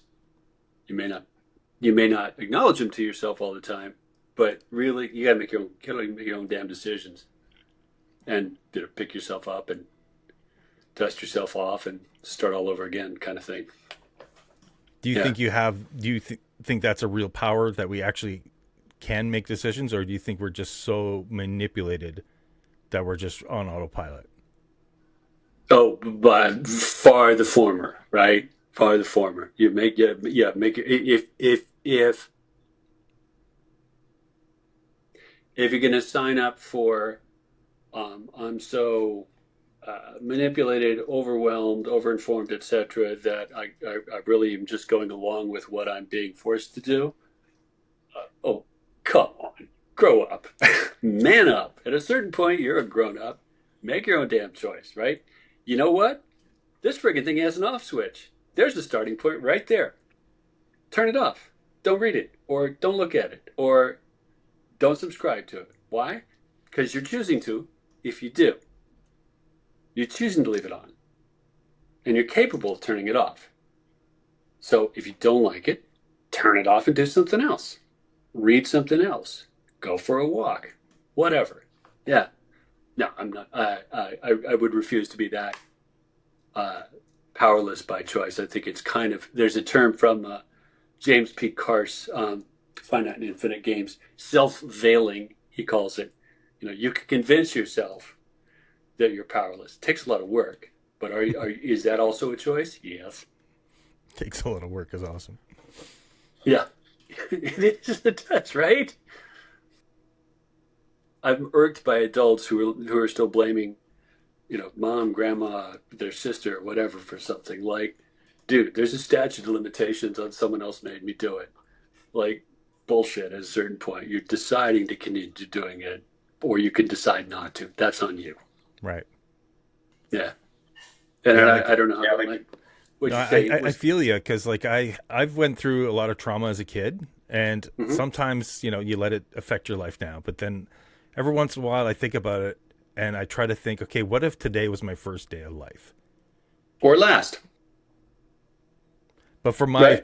for what I was saying is, if today was my first day of life and I didn't have that past, how would I Hmm. look at the world? Hmm. Can you erase all of your knowledge and experience and just experience it from today like a newborn? Yeah. And what kind of experience would you have knowing you didn't have that trauma, knowing you didn't have all those past, and today's Hmm. just a new day, and you look around and I go, wow, look outside, it's sunny, I hear birds, I see a blue sky. That's all I know for today. Right. And you're comfortably seated, well fed, sheltered, roof over your head. Like there's a whole bunch of stuff that's actually quite good Yeah, in the current setting. yeah. Yeah. And if you make And we that got your art of it. default mode, then the past doesn't even exist. Yeah. Yeah. That's an interesting way to look at it. I mean, I suppose we're all not victim of our own history, but shaped by our own history. The question is how much is shaped and how much is choice still. Right. Yeah. I'd say it's all choice, and part of the choice is to allow your past to shape you. Mm-hmm. Mm-hmm. You can choose to Or to not have celebrate those. it. Yeah. Yeah. Yeah. Yeah. Deep ground we wandered into. Things an AI doesn't have to worry about. Or does. I don't know. Maybe. Maybe. Maybe. I don't know. The AI future, like, are you, what do you think about the future for humanity with AI? Are you hopeful? Are you scared? Do you have concerns? Or do you think it's Luddites yelling at the Gutenberg press again? Luddites was weavers, but Okay. I'll take your historical mashup. It's a good one. They were objecting to the mechanical loom taking their cottage Oh, industry of sewing. I did not know Yeah, that. Interesting. yeah, yeah. I should probably look up the actual history of the word Luddite before I use it too much. Ned Ludd. That's the guy whose name got attached to the word. Um, I'm going to look that up. I what's that? I'm going to look that up. Do that. Um, I'm not signing up for the Terminator showing up at the door scenario of AI. Just not. Uh, I've been a long time student of the change waves of history. This is another one. It's a big one. But the funny thing is, a lot of the same patterns of previous waves of change are showing up in this one. When the compass gave gave us the ability to sail offshore, which is a big change, right? It's a really big change. We hugged the shore for a long time. Like, oh, wait a minute, that's north, so maybe we can go farther out. When you get out beyond the rules, a bunch of the same things tend to happen every time. You get brave people who are going to go because it's there and because no one's put a map on it and because there are no rules out there. You get people who are going to carve out an empire. You get people who are really happy that they can essentially get away with anything because there are no rules. And then those are the self-same guys that ask for rules when the world starts catching up for them because they've gained something out of it. Sam Altman, primo example right now, right? Right. He went too far too fast, my humble opinion. And I think his company's going to go down. And I don't think history's going to be particularly happy with him. Yeah. And you look at the contrast with Amore at Anthropic, who's either super canny at PR or legitimately trying to navigate this change wave in a responsible way, or both. I'm not sure. Like he seems to be handling this with an eye to the long term a little bit better and is less opportunistic, sheerly opportunistic about it than Altman. My observation, arm's length for sure, not fully informed. Haven't met either of them. But do I think AI is going to make an end to humanity? No. There's an off switch, to quote myself. Right? Unplug that damn thing if it's that bad or that dangerous. Think about the opportunity for positive change that we're creating for ourselves. I read a article yesterday, about a guy in Australia whose dog got diagnosed with cancer. Can't make this stuff up, right? He happened to be in the machine learning field. So he started reading, dumping data, I think he got the DNA analysis of his dog and a DNA analysis of the tumor and did the ML work to sort of cross-reference the two, went to an institute, basically pitched them on doing an mRNA-based drug to treat his dog, and it's been successful. None of that would have been possible without AI tools helping him learn and execute at a much accelerated pace. That seems to me a very good story. Yes. Right? Multiply that by a whole bunch of things, seems like a whole bunch of really good outcomes there. But it's on us to figure out if we can make it, net good, not net good for a few. Right. Daunting. Because we're not particularly... Seems like a lot of people are trying to do. A lot of people are trying to make it good for them. Like I was thinking, like if I had this technology to myself and didn't tell anybody, how powerful would I be right now? Right. Well, even in just web design, just web design, a reel back from the sort of precipice of the unknown that we're calling AI right now. The fact that you can be a one-man television studio. Yeah. Right.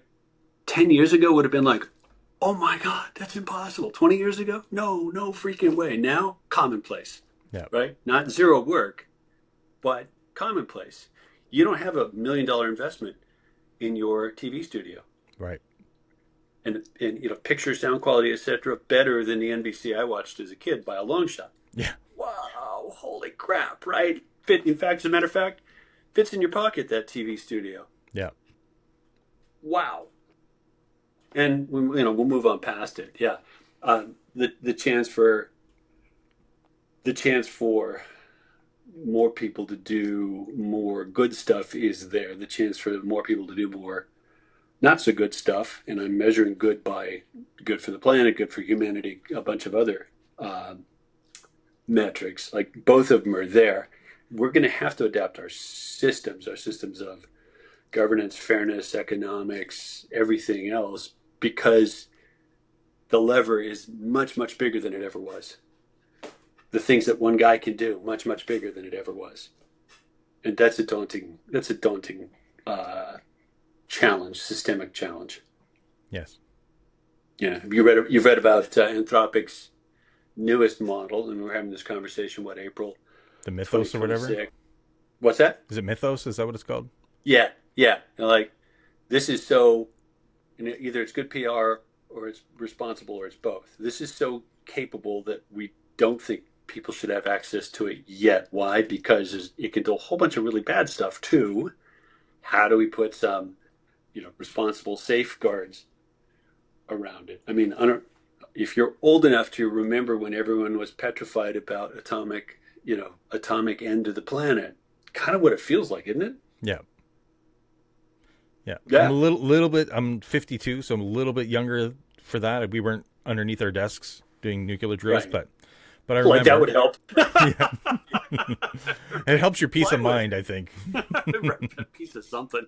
But yeah, it feels, and like I've said, we haven't cracked the planet in half with the nukes yet. So, Right, right, right, right. We pulled ourselves back from the what felt like the brink of it. Whether were we there or not, don't know. Don't yeah. know. We did some collectively stupid shit, but we managed to not crack the planet in half. Yeah. We've degraded it substantially, and we can't seem to reel back from that much slower set of catastrophes in a responsible way. But we at least kept ourselves on the brink of that. Yeah, and the degree of possible agency, independent agency, is the thing I think that makes AI the scariest of the latest monsters. Like, could this not human thing act? That's a really different notion than a bad guy pushing the button, because there's still a guy in that sentence. Right. Hmm. And do we quote let AI take over these positions? Do we let them decide who lives and who dies? I worry in some ways more about the numbing, creeping, stupid misuse than the dramatic, big, planet-shaking misuse. Do I think I'll be arguing with an insurance company about what their AI thinks my, car damage is going to cost to fix? Yeah, absolutely. Why? Because it's a cheaper way for them to run, so they'll do it. Yeah. And multiplied by 1,000 everywhere you look, right? Try to get customer service on the phone now, difficult. Yeah. You'll get customer service on the phone in the future, and it won't be a friggin' human, and it'll be maddening, or it'll be great, and I'm not sure which. But we're gonna start seeing outsourcing of what feels like mundane, dumb. Gee, couldn't someone else do this? Yeah, the silicon entity will take care of that. Why? Because you don't have to pay their health care. Sorry, that's an American joke. Well, I'm worried because already I'm finding myself becoming more and more lazy with this. So like I'm building apps full, like when I was first using AI like 3 or 4 years ago to build apps, I was like fighting with it constantly, trying to beat it into submission. And no, you made this. No, it's wrong. No, this is wrong. This is wrong. Why did you delete that, you dummy? And like having yelling matches with it, so I was getting so frustrated. But today I'm building huge apps, multi-page, thousands and thousands of hundreds of thousands of lines of code. I'm using like Codex and Claude together, and it's one-shotting it. No corrections. I don't know what it's doing in the back end, which is scary. And then you have like all of the people who are also like me. Like I have people who are asking me to teach them how to do these things. How do I set up VS Studio? How do I set up Anthropic's Claude? And how do I get Claude code running? How do I get all this stuff running? And I'm kind of afraid to tell them, because if they don't have the wherewithal to go learn this stuff from the beginning and I just give them the answers, they don't know what the consequences of what they could possibly do wrong is, Mm-hmm. Yeah. Like and at the same time, you look at Reddit and you go look for API key, you're going to find a ton of API keys that are just open. Yeah. No, you're right. We're giving power tools to the babies, aren't we? We shouldn't have this. I don't think the public should have access to this personally. It's too powerful. It's scary. Interesting. It's scary. I don't think we're ready as a civilization to have this yet. But so how do we figure out who gets to decide? Oh, it's too late. Okay. It's too late. That's the systemic question to me. Yeah, no. You can't put it back in the bag. It's gone. It's like, it's like a gun. People invented a gun it's out there. People are not going to uninvent a gun. So you can't just, we could regulate it all we want. We can try to like make sure people don't have guns, but that just gives all the bad actors the guns and the good men not access to the guns as easily. So yeah, but see, you on the other side of this Zoom screen are in a nation that's managed that, and I'm on the side of the screen where the nation has not managed it. Well, we just went through a school shooting here with an illegal gun, so actually, yeah, no, but was it legal? Yeah. No, but I mean, on a numbers basis, you're much better at it. Yeah, statistically, sure.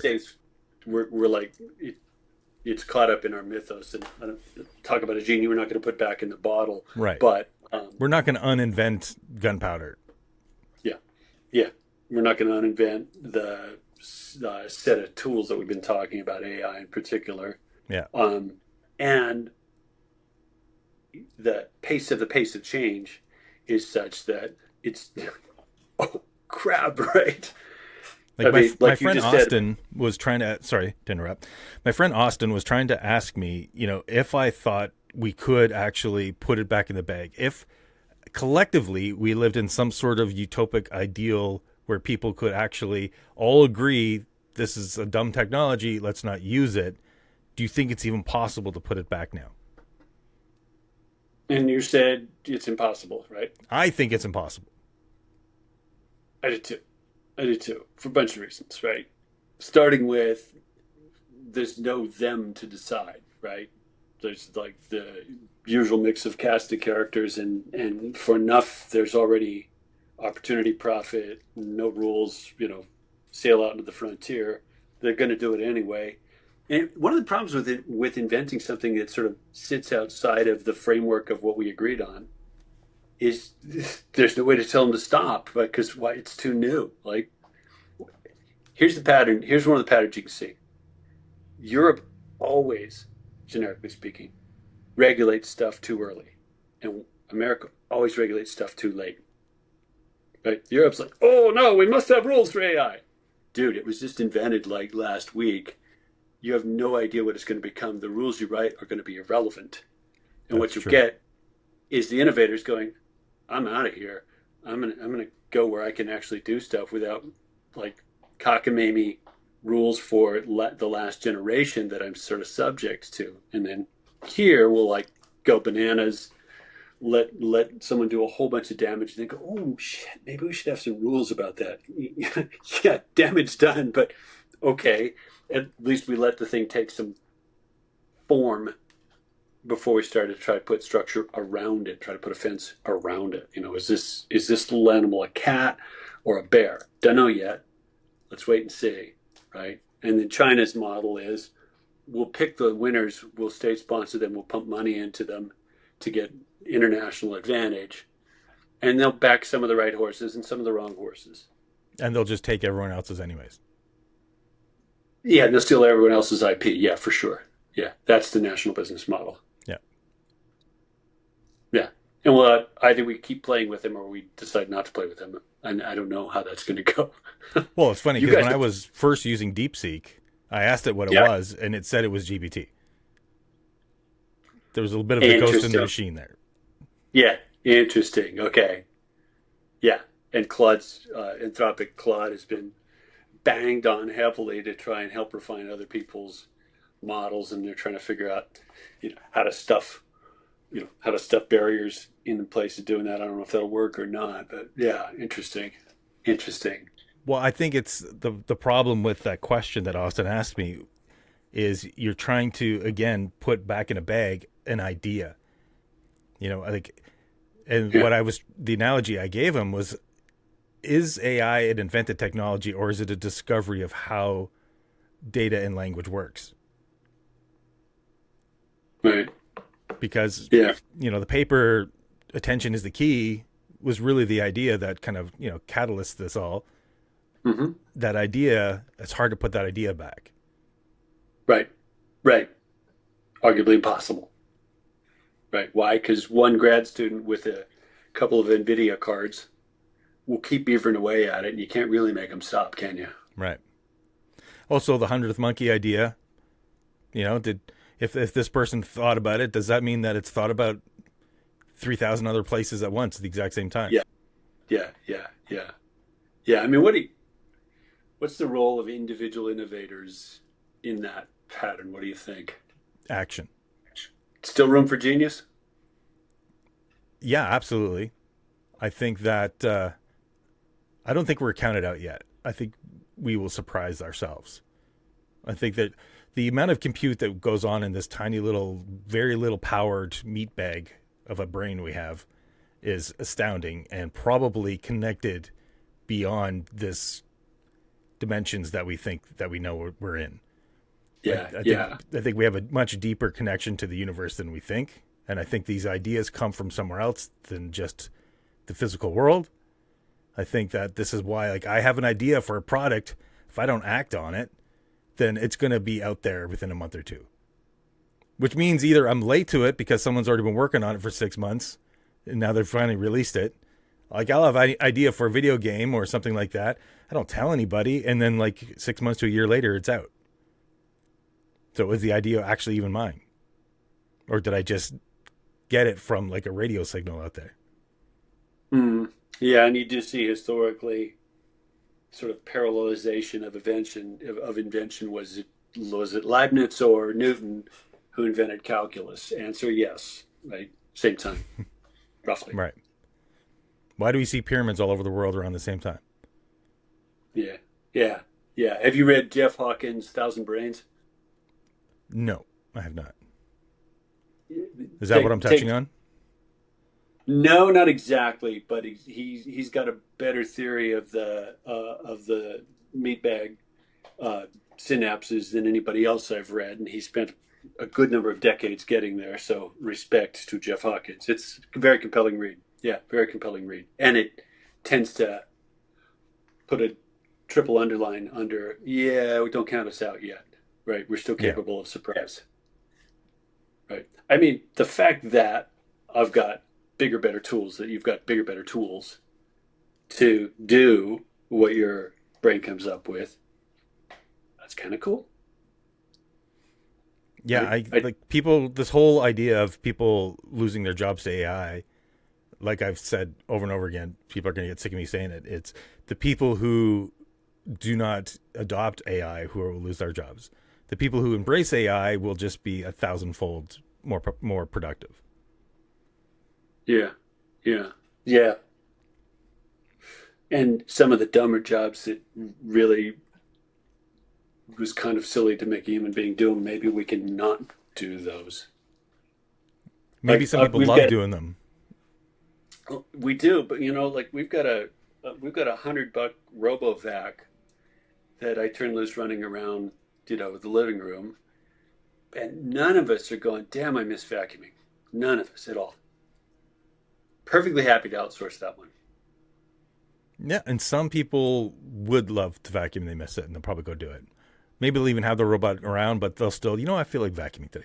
I noticed, Yeah. for example, I do the dishes by hand sometimes instead of my Mm-hmm. dishwasher, and it puts me back to my childhood. I'm starting to remember things, and I'm actually, yeah, I'm actually enjoying doing these dishes by hand. I don't know why, but it's just this process of like, it's very familiar to me or something like that. Or I could just throw them in the dishwasher, but it's loud, it's noisy. But I actually prefer doing these dishes by hand. So Interesting. I'm sure there's jobs that somebody somewhere will love to do, and they'll probably still do it. And there's artisan people who will probably still do things like, we have CNC machines that can do any woodworking that we could dream of, but there's still artisans out there Right. who work with wood. Right. Retired guys don't go buy CNC machines. They go buy lathes and saws and clamps and so on because the doing of it is really what they're after. Right. Yeah. Just like the art. I think there's art in everything. Even people might Yeah. not think Well they're put. artists. I think they're artists in a lot of ways. Mm-hmm. There's Yeah. an art form to cleaning your house. There's an art form to walking, going for a walk. There's an art form, like, even just like the rituals of someone going out who actually enjoys going out for a speed walk or something, and they're putting on their shoes and lacing up, and they're doing all of these things like, the Japanese tea ceremony, basically, for going out and power walking or something like that. So I Mm-hmm. think that's the one thing I really always admired about the Japanese culture is the meticulous thoughtfulness that they do on every single day tasks. I love that. Yeah, yeah, deep. What's the word I'm looking for? Cultural difference there. Mm. Have you spent time So I there? wonder what, I have not. I'd love to. Me neither. Yeah, not yet. Not yet. Looks like a very very compelling place to visit. Yeah, I want to go. I haven't. I have a friend who moved there, but I haven't talked to him in years. But I love that. I love a lot of their cultural ideas about, especially the doings of things like that. I mean, I've read a lot of Zen and studied Buddhism a little bit, and so I can get why they think the way they think. A lot of the things that they think. Hmm. Hmm. A lot of their cultural differences are probably easily explained by those types of ideologies, I think. Yeah, I wonder. What do they think? What do they think of what's it look like from the other end of the telescope too? Like, do we look a little bit nuts or admirable or both? Don't know. I believe, now obviously I'm speaking out of turn here because I'm not them, but I would think that the disconnection is Western culture believes that they are a being created by a god, when a lot of Buddhism feels that they are a god discovering themselves. So I think they look at us and think that we look at ourselves as some sort of creature separate from the universe, where they Mm-hmm. think that the universe, there is no separation between them and the universe, that they really are literally the universe acting itself out. So Part that's of the probably a lot whole. of the disconnect. Interesting. Interesting. You need to. I don't know how you deal with a language barrier, but absolutely need to have a long conversation with someone who's like from and immersed in a completely different culture. That'd be pretty fascinating. Yeah, I would love it. Absolutely would love it. I mean, all I can do is read basically to instead of actually having a conversation with them. But yeah, I would love to have somebody on who's maybe a monk or something like that. That'd be Uh-huh. fascinating. There's so much I could learn. Yeah, yeah, and find where find where you like not talking past each other a little bit without realizing it. Like, wait a minute, what I thought I said and what you heard, and vice versa. We're coming from such a different point of view that we're going to have to work really hard to figure out where these things connect up and where we're actually, conversing. Right. Where my perceived understanding of what they are saying Yeah, start to fall apart to what they yeah, actually are saying. yeah, yeah, exactly. There's a television series about cooks that my wife likes. She's a chef, and there was one episode, not the cook's table. I don't think it's right, but one episode was Chef's Table, I think it is. chef's table. There's one episode that was a woman who was a cook at a monastery in Korea, and I watched it with my wife. It was like it was just incredible to watch her. Like, completely different world, but talk about art and artisan. Wow, right? What Yeah. she did and how she did it was amazing, compelling. Doesn't mean I'm going to move to Korea and become a chef, but it was No. amazing and compelling.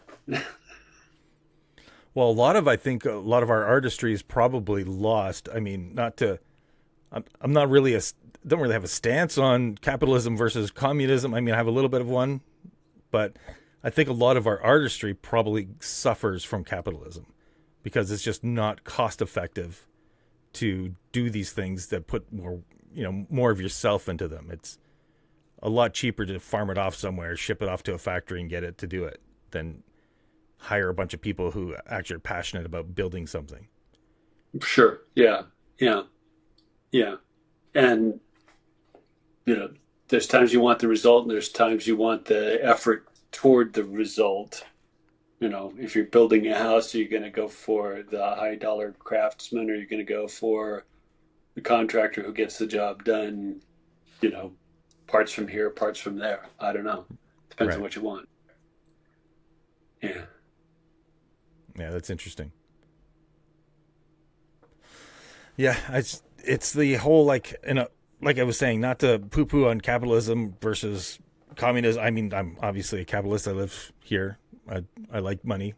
I like being able to work on things that I want to work on. But I'm just not schooled on the differences too well, so I don't want to speak out of turn again. I just think that obviously there is a market for effort. There's a market for the artistry of a lot of things. I mean, you look at famous artists that are like, most of the artists though, they don't see a return on the investment until they're dead, unfortunately. But you get like a Banksy, and Banksy is like, making real bank, for lack of a better term. But like, so there's some artists who can actually go out there. I mean, I guess actors, it's just such a competitive field. Everyone wants to be able to do that type of stuff. You get actors and musicians, and in order to actually make any money out of it, you have to really take a huge gamble and be passionate about your work until it finally pays off and the rest of the world can, appreciate what you did.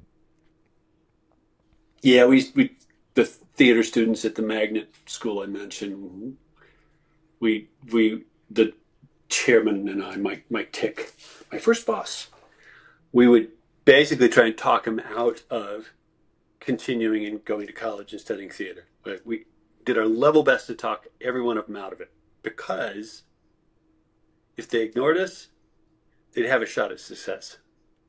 Like, if you can't do anything else, you have to do this, go for it. Because it's a shitty field. It's an awful field, professionally speaking.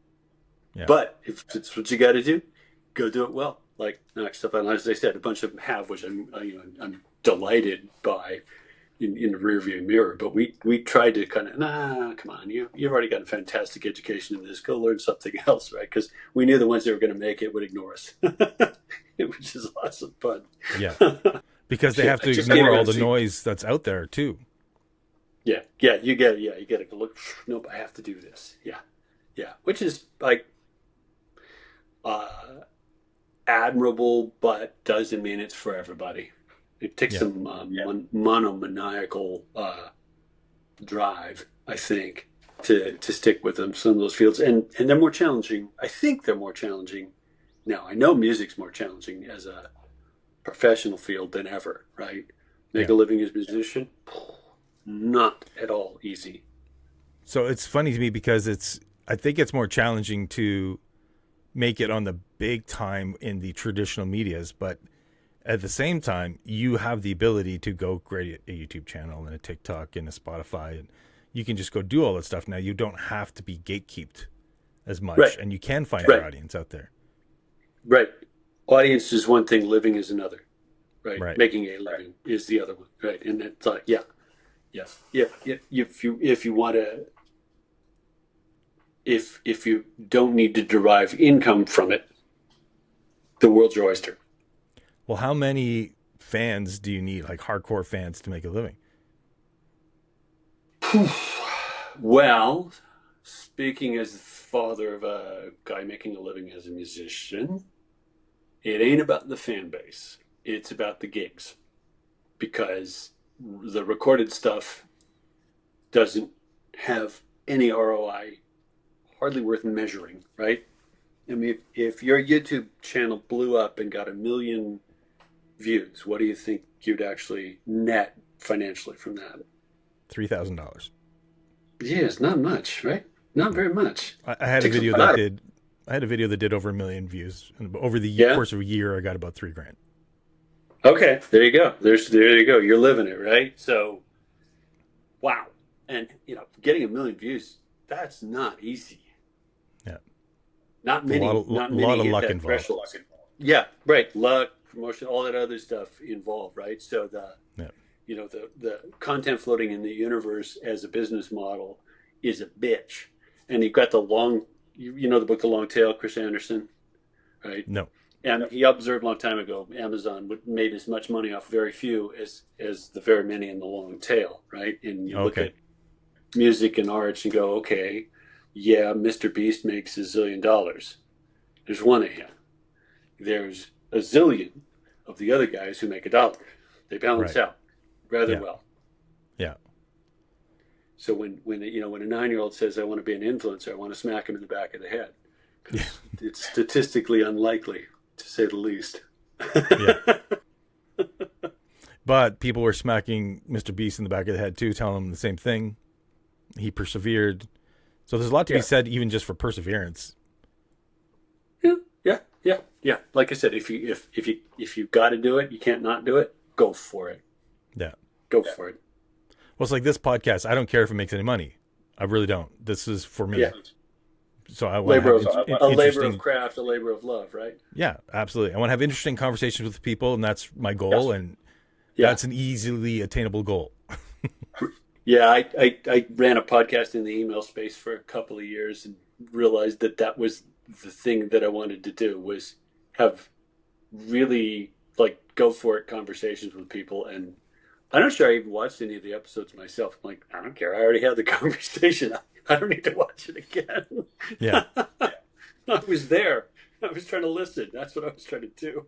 But for me, it was like interesting because I remember my favorite TV show of all time is Northern Exposure.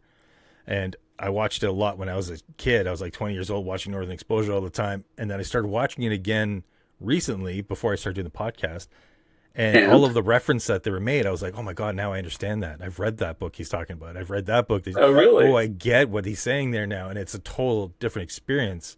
Where before I intuitively knew that this was great stuff, but I didn't get it on the deep level. And now I do. So I'm like, I can come up with a podcast now, put all my ideas out there eventually through hundreds of conversations. Mm-hmm. And then I can go back 80 years and go, wow, I was an idiot. Yeah, well, hey, you don't know what you don't know, right? Right. Two quick observations. One, I get to Roslyn where that was set about at least once a year. I want to go. And it's not far from me. What's the bar that they're in a lot? The Brick. The Brick, yeah. Like when I meet my buddy over there, we tend to go to the Brick for a beer and a burger after we play golf. So I get to go to Northern Exposure frequently. It's like, this is kind of cool. Although, Chris in the Morning was my hero. I always wanted to be him when I grew up. Yeah. You see the same guy who ended up in Big Fat Greek Wedding? Is that the same actor? Yeah. Okay. Married to Bo John Derek. Corbett? Yeah, he married Bo Derek? I did not know that. And isn't that a little bit of an age gap? You said it. I was waiting to say it, but yes. But sounds like they're a happy couple. So more power to them. But yeah, he married Bo Derek. Yeah, right. Wow. Like I did not know those are that. two generations going like this, right? You're like, yeah. What? Cue the theme from 10 in your head right now. Ravel's Bolero. Yeah, I had no idea. Yeah, apparently even the radio station's still set up like they did and stuff. It's kind of a tourist trap. Cool. It's good. It's kind of growing into the town next to it. So we'll see if they merge and who wins the identity battle there. But anyway, it's only about 6 hours away from me, so I got to drive down there sometime. Yeah, no, it's not that far. You just have to get across that pesky border. Yep. And then across the pesky Seattle traffic. So those are your obstacles right there. Yeah. I've been to Seattle because I went to our TwitchCon, which is like the video game convention there. The streaming convention. So Twitch is a big thing for you. Yeah, I've been on Twitch since like 2013, 2014. Oh, wow. Okay. This is a culture and media space I don't know anything about. Okay. Yeah, it's just live streaming, talking to people, growing a community. I quit for about 3 or 4 years, and then I just started coming back. I feel the future is very much going to be dependent on, I'm a graphic designer and programmer, artist. Pretty much every discipline that I grew up trying to master, AI is slowly taking over. So I thought I'm going to have to figure out some way to survive. And I felt that personal brand is probably going to be extremely important. So I need to get out there, start, putting myself and my personality online, getting a following. And I think that's the best way to survive this technological apocalypse that's about to happen to all the people in our space. What? Oh my gosh! I wish I could turn my camera around. There's a deer standing right on the other side of the window. Hey, Oh, buddy. nice. Yeah, yeah. Welcome to the Northwest, right? You got him too, I'm sure. Yeah, I Uh, usually every morning they're on my lawn. what makes you think or feel that personal brand's going to have uh, sort of asset power? Well, you have access to all of the buyers. You have access to all the purchasers out there. Like if you're Gary V and you release some weird little stuffed toy like he has, it'll sell. Doesn't matter what he does. He can draw. Literally, he's sitting there on stream drawing a little character in 2 seconds on a piece of paper, and it'll sell to somebody. So you have access to a large consumer base just because of your popularity. Mr. Beast made chocolate Okay. bars. Doesn't matter if they were good. He still sold tons of them. Long term, Okay. managing that is definitely another beast. Like that's you definitely need somebody who's a business manager to be able to manage that long term. But initially you can create if you have a million people as attention, you can sell anything. It doesn't matter what it is. Somebody will buy it. Because the two things we don't get to change are the speed of light and the span of life, which means attention is probably the last commodity. Attention, there's something about just people looking at you that has tremendous power. Doesn't need to be good attention either. Right? People say that, there's no such thing as bad press. You look at Robert Downey Jr., had a huge fall. Now he's back on top again. Doesn't matter. There's no such thing as bad press. You can get canceled all. There's no such thing as cancel culture. There's just attention. So if you are getting canceled, you can just pivot that, wait a couple of years, and then all of a sudden people are still know who you are. It doesn't even matter if it's a fan base. It's just this is why we advertise, right? There's something powerful about people looking at you. It doesn't matter if you look back, but if they're looking at you, you have the ability to be able to influence. And this is why we have the term influencers, right? We have the ability to direct that attention to certain ways and manipulate them.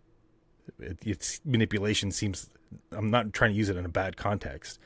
I'm just trying to use it as just a matter of fact that you manipulate them into doing what you would suggest. People are highly suggestible. You say, I want to, this is why we had, Rock Hudson selling things back in the 50s, right? This is why you had celebrities, because they had a huge following, and people, it's not even about trust. It's just, hey, I know that guy. Maybe there is a element of perceived trust or something that goes along with it. But, if freaking Bo Derek says I should buy this, I like what she does and she's pretty, and, I want to somehow be connected to this person that I know. And one way I can do that is by going and buying the thing she told me to buy. Now I have a connection. Right. Your former neighbor Ryan Reynolds, right? Isn't he from Vancouver originally? Right. Yeah. Done a brilliant job of parlaying visibility in one field into leverage in other fields. Yeah. He's selling gin now. Reese Witherspoon, same thing. Yeah. So media, not one person, lots of people, I'm sure, but quite a media empire, deliberately grown from the connection that you're talking about. Like, oh, I've seen that person in fill in the blanks. I know who they are, so I will pay attention to what they say. Yeah. Any cost to it? Well, I think that there's always an inherent cost to it. Your time is the biggest cost. But I think Gary Vee is probably the best example of what the future is going to look like. So you have Gary Vee going out there live streaming pretty much his entire day, but he's paying somebody to film him. He's paying people to edit it because he doesn't have time to do that. I don't have time to do that, but I do it anyways. So it's like Gary Vee will have 8-hour video of him going on in the airport from his hotel room, going to a conference where he got paid 50 to 100 grand to do a speech. Then the guys film him afterwards doing Q&A and stuff like that. Then he takes that 8 hours worth of content, splits it up into anywhere from an hour to 5-minute pieces, and then puts that up all over there. And, he's been yelling content is the key for decades. And he's absolutely right. It's just only going to get worse. People are going to want it. The live stream, I think, is going to be the pinnacle. There's just so much content out there. But conversely, as this content is growing, we have like way more people on the internet than when you and I started on the internet, right? When India first came online, early 2000s, I called it right away. I'm like, you guys aren't going to see shorts blow up. I was telling my friends in like 2010, 2012. Actually, maybe it was a little later than that. But I'm like, India's getting online. That's, a quarter of the population of the world. They weren't online at that time. The internet now, like when China and America, when the East and the West start, those bridges, those walls start falling, and the content is consumed by both of those chunks of people, it's going to be a freaking smorgasbord of content consumers again. You can get your podcasts and your content translated. AI is going to be able to live translate what we're saying. So it doesn't even matter what we're speaking. And if we can get those once those barriers fall between what China is allowing their population to consume, the internet landscape is going to change again drastically. You think there's a potential lessening of the Great Firewall? You think content will flow more freely? Yeah, for sure. There's that is only an illusion anyways with VPNs and things like that. There's a lot of people in China who are accessing Western content, but they're doing it under fear of imprisonment, but some of them still do it. It's really just an illusion that's up anyways, right? So eventually that'll come down. I think eventually it'll be more of a global culture. Like even when we were kids, styles were so much more unique than they are today, right? Like the London, the Paris, the Spain fashions were coming in, and they were all different. People like in the United States were dressing a certain way, then people in Japan were like 40 years behind. They were going to sock hops back in the 80s, right? So, but now everyone has kind of got this very similar fashion sense. They all have this very similar music sense. Like it's not really like I can't see much of a difference stylistically between the early 2000s and today. You know what I mean? There's obviously some like products are better, so people's hairs are looking a little nicer, or their skin looks a little bit better.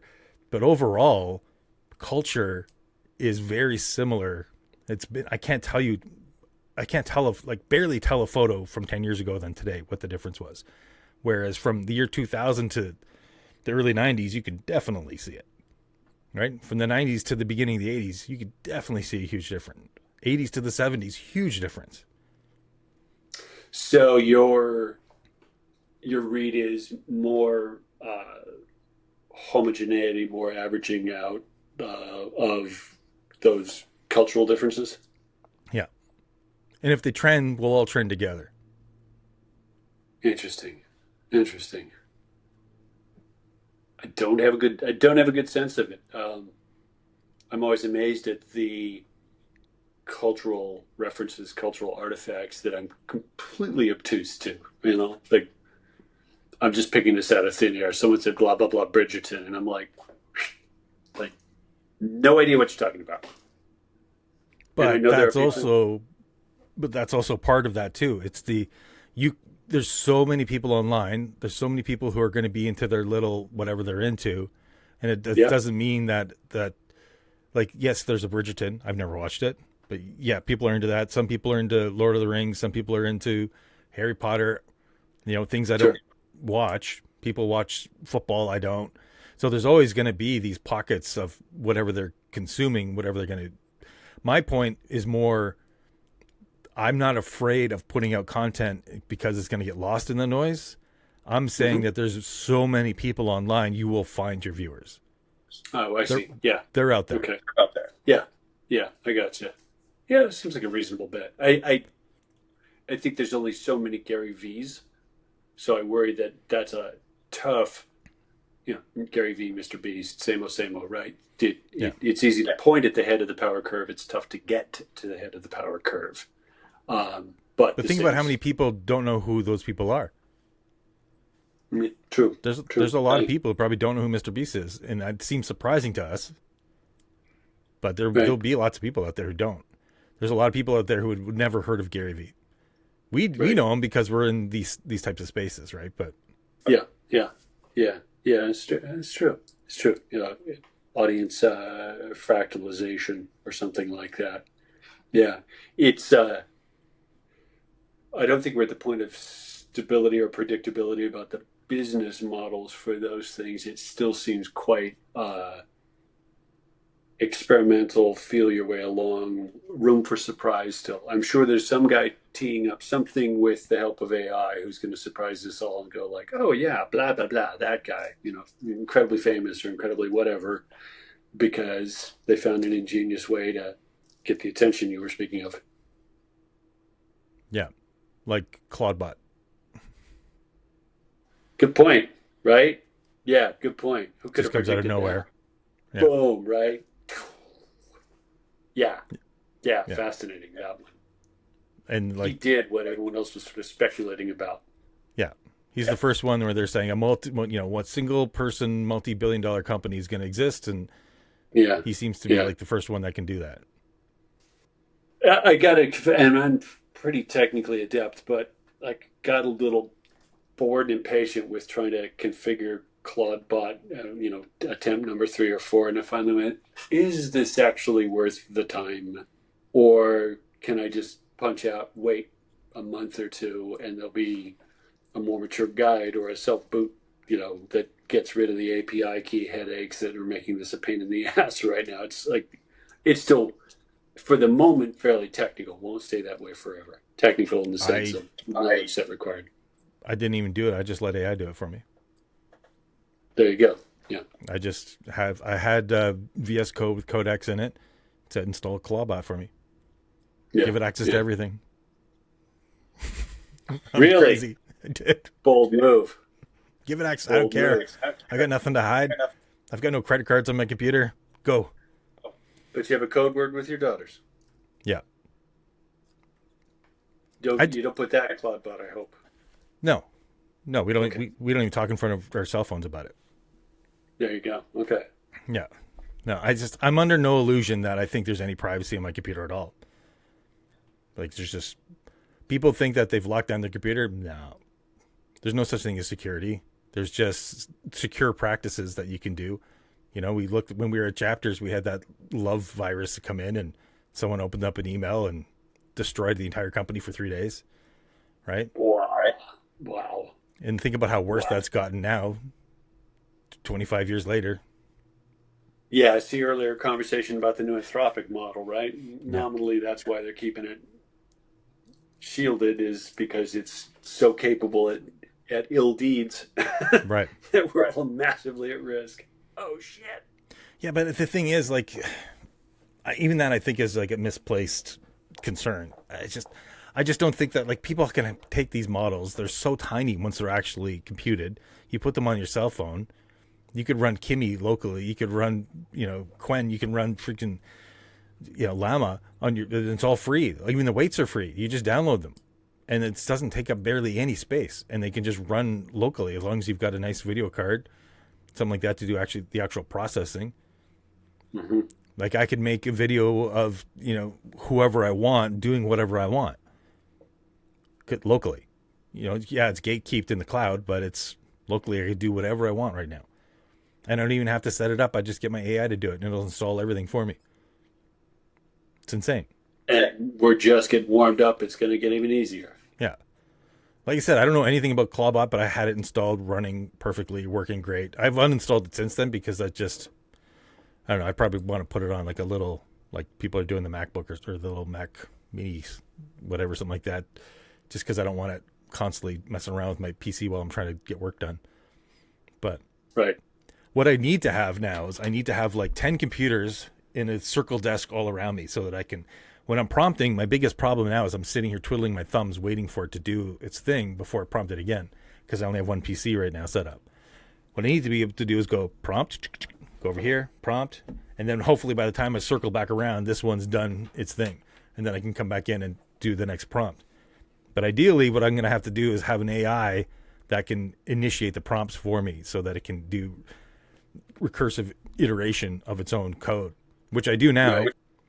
Like back when I was first doing it, I'm like, I got to figure out a way for it to be able to do some sort of optical character recognition on the code so that it can go in through an error check. And now with Playwright and all these other things like that, it's just, it does it. So it goes in, I say, create a website. I even give it, I probably shouldn't, but I give it access to FTP on my web server, especially for the simple projects. I'm like, go to the Git, go to the web server. Here's the FTP access. Create this, upload it, and then tell me when it's done. And it'll go up there, take screenshots, see where its mistakes are, look at the back end, fix it all. Right. And it all does it. Like, I'm literally not even coding anymore. And it's like things that would take me 6 months to do, it's doing literally in 6 minutes. Yeah. Kind of wild, huh? It's insane. I sometimes I'm just, you're so in the habit of working with it and doing it, you just forget. Like I had my friend come over and he's had me like design these new brochures for him. And I'm just getting Grok and Claude and Codex to, like, I'm getting them to do the design work and then getting another one to place it in and doing all the placements of it and stuff like that. And he's getting me to do these websites. And he's like, well, I want this moved down here. I'm like, hang on a second before you tell me. I turn on my mic. Okay, tell me. And then he prompts it. And then I go in through it and just do it for him. And he's just blown away. So where's the piece of the value chain that you think will always require you? Always? I think that's too much to ask. I don't think it'll always require me. Right now, the piece where I could add value is setting up the systems. Okay. But you said you had AI set up Claude for you. Right. Claude bot for you. But I had to set up my Codex and VS Code to be able to do that and give access. Okay. Plus, I also still had to go and, buy a domain, set it up on a hosting panel, set up, the FTP access. I still had to do a lot of back-end server stuff in order to be able to give it access. I'm sure AI will be able to do all that eventually. Not even eventually. Now, I could tell it, go get me a Cloudflare account. Go set up AWS here's the for me. API, have a nice day. Right? Yeah. I could get it to do everything. I just don't trust it to do everything yet. Well, so one of your answers earlier, I'm just cross-referencing, one of your answers earlier was the part where you see value that will keep you in the equation is personal brand, right? Yeah. Which is interesting because I haven't even been talking about AI that much, but I'm already, people on my stream are looking at me like this AI expert. And I'm not really an AI expert. And they're like, oh, you're so far ahead of the curve. I'm like, people like us are used to being like 10 years ahead of the curve. Like we're in the internet in the 90s and nobody was really onto it. It's a fad, whatever. But for the first time in my life, I don't feel like I'm 10 years ahead of the curve. I feel like I'm always behind. There's always a new AI coming. There's always a new way to do it. Yeah, no, it's moving from being 10 minutes ahead is hard. Yeah. Right? It seems like the fruit fly half-life of ventures, business and otherwise, is getting faster and faster as well. I mean, I see pitches for how to set up Claude bot guides. I'm like, this is 2 months old and you're already figuring monetizing on top of it. Right. Probably won't last more than 2 months, but okay, good on you for hustling and grabbing the brass ring when that carousel came around. It's just going faster and faster. The holy crap. And that example's already old because he's already been bought. Like they're already changing it. Right. They're already changing it. Right. And other people are going, oh, good idea. Wait a minute. There's no obstacle for doing a similar thing. Let's go do a similar thing. And then so it's just, I guess here's where I'm driving. Sustainable advantage seems like a hard thing to get. Unless you're gatekeeping the AIs like OpenAI and Anthropic and right, like all these guys that are gatekeeping their AIs. Like I guarantee you, OpenAI, I know for a fact that OpenAI has giving us a watered down version of their AI. Because when voice chat first came out, I was able to do miracles with it. Sing me a song like this as Michael Jackson, and it would do it. Now they don't let you do any of that, right? It's a corporate HR speak. It won't even sing to you. But I know it's capable of it because it did it in like GPT-3. So what we have access to is definitely not what they have access to. Plus, they have unlimited compute, unlimited tokens. They can do whatever they want. Right. Just pay the electric bill. Yeah. Quite literally. Well, they're making us pay the electric bill. Yeah. Right. No, it's like what? But what's the? There has to be a motive for holdback. There has to be a value prop to hold back, doesn't there? Well, it's because, I mean, you hear Altman on interviews saying, I can't release this because right now this was like years ago, maybe 2 years ago. He's saying right now we have the capability of saying, make me YouTube. And it'll go and clone and do that. And what's that going to do to YouTube? What's that going to do to Facebook? Like, we will disrupt the entire infrastructure of society if we release what we have. So that's his excuse. It's also good marketing. Could be. Maybe both. Yeah, I don't know, because cloning the machine is not the same thing as cloning the business. Right. Right. The habit. Here's where I think Google has an advantage. People who weren't on the internet in the 90s know, because it's kind of become such a habit, that's where they go look for answers. So if Google can move fast enough to keep that traction, that'll give them a second lease on life, right? We'll see. I'm impressed with what they're doing right now. Yeah. Well, they have the most data. Of course, they're going to be on top. Yeah. Well, most data and most habit, right? Use is its own form of data. Yeah, they're literally a verb, right? Right. Yeah. Within our lifetime, went from non-existent to, a verb. Wow. Yeah. Yeah. I mean, I was one of the fun things about being at Microsoft in the 90s was it was sort of on that top of the wave moment when the desktop computer was the technology, and it, a bit like Google with AI, managed to navigate the advent and uptake of the internet and not lose position, really fundamentally. Came really close, but didn't get its ass shut off, right? You don't use a Netscape browser. And No. I see a Windows computer there, don't I? Yes.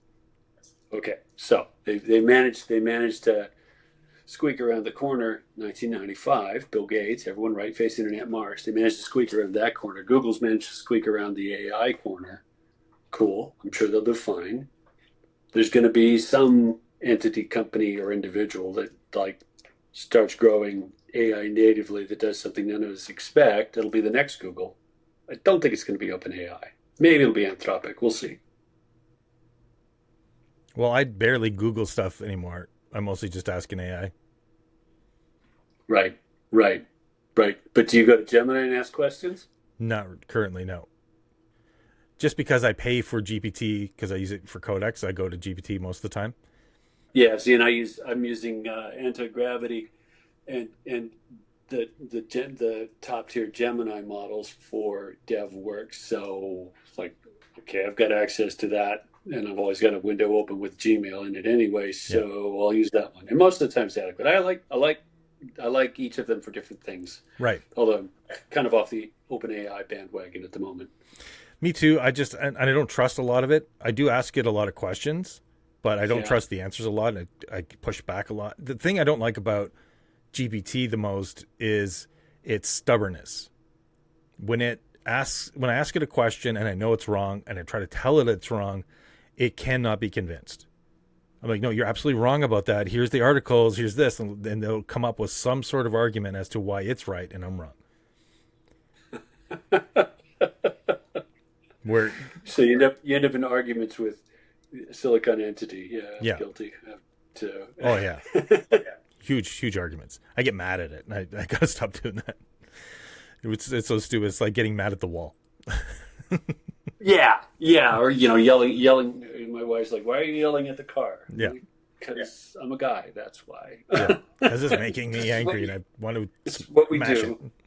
it. But I find Grok is good for like if you on if you put it on unhinge mode, it'll tell you whatever you want to hear. So Grok is Really? good for like, yeah, it'll tell you anything, all the secrets of the world. Grok doesn't unfeather. It doesn't ban itself at all. Gemini is still very worried about copyright. Same with GPT. They're both very worried about not doing anything that's going to get them sued. Okay. Do you use any Adobe creative tools? Yeah, I have the suite. I use Firefly and Okay. yeah, Yeah, I was going to ask about Firefly because part of the pitch there is, you know, is you're safe from copyright suits fundamentally.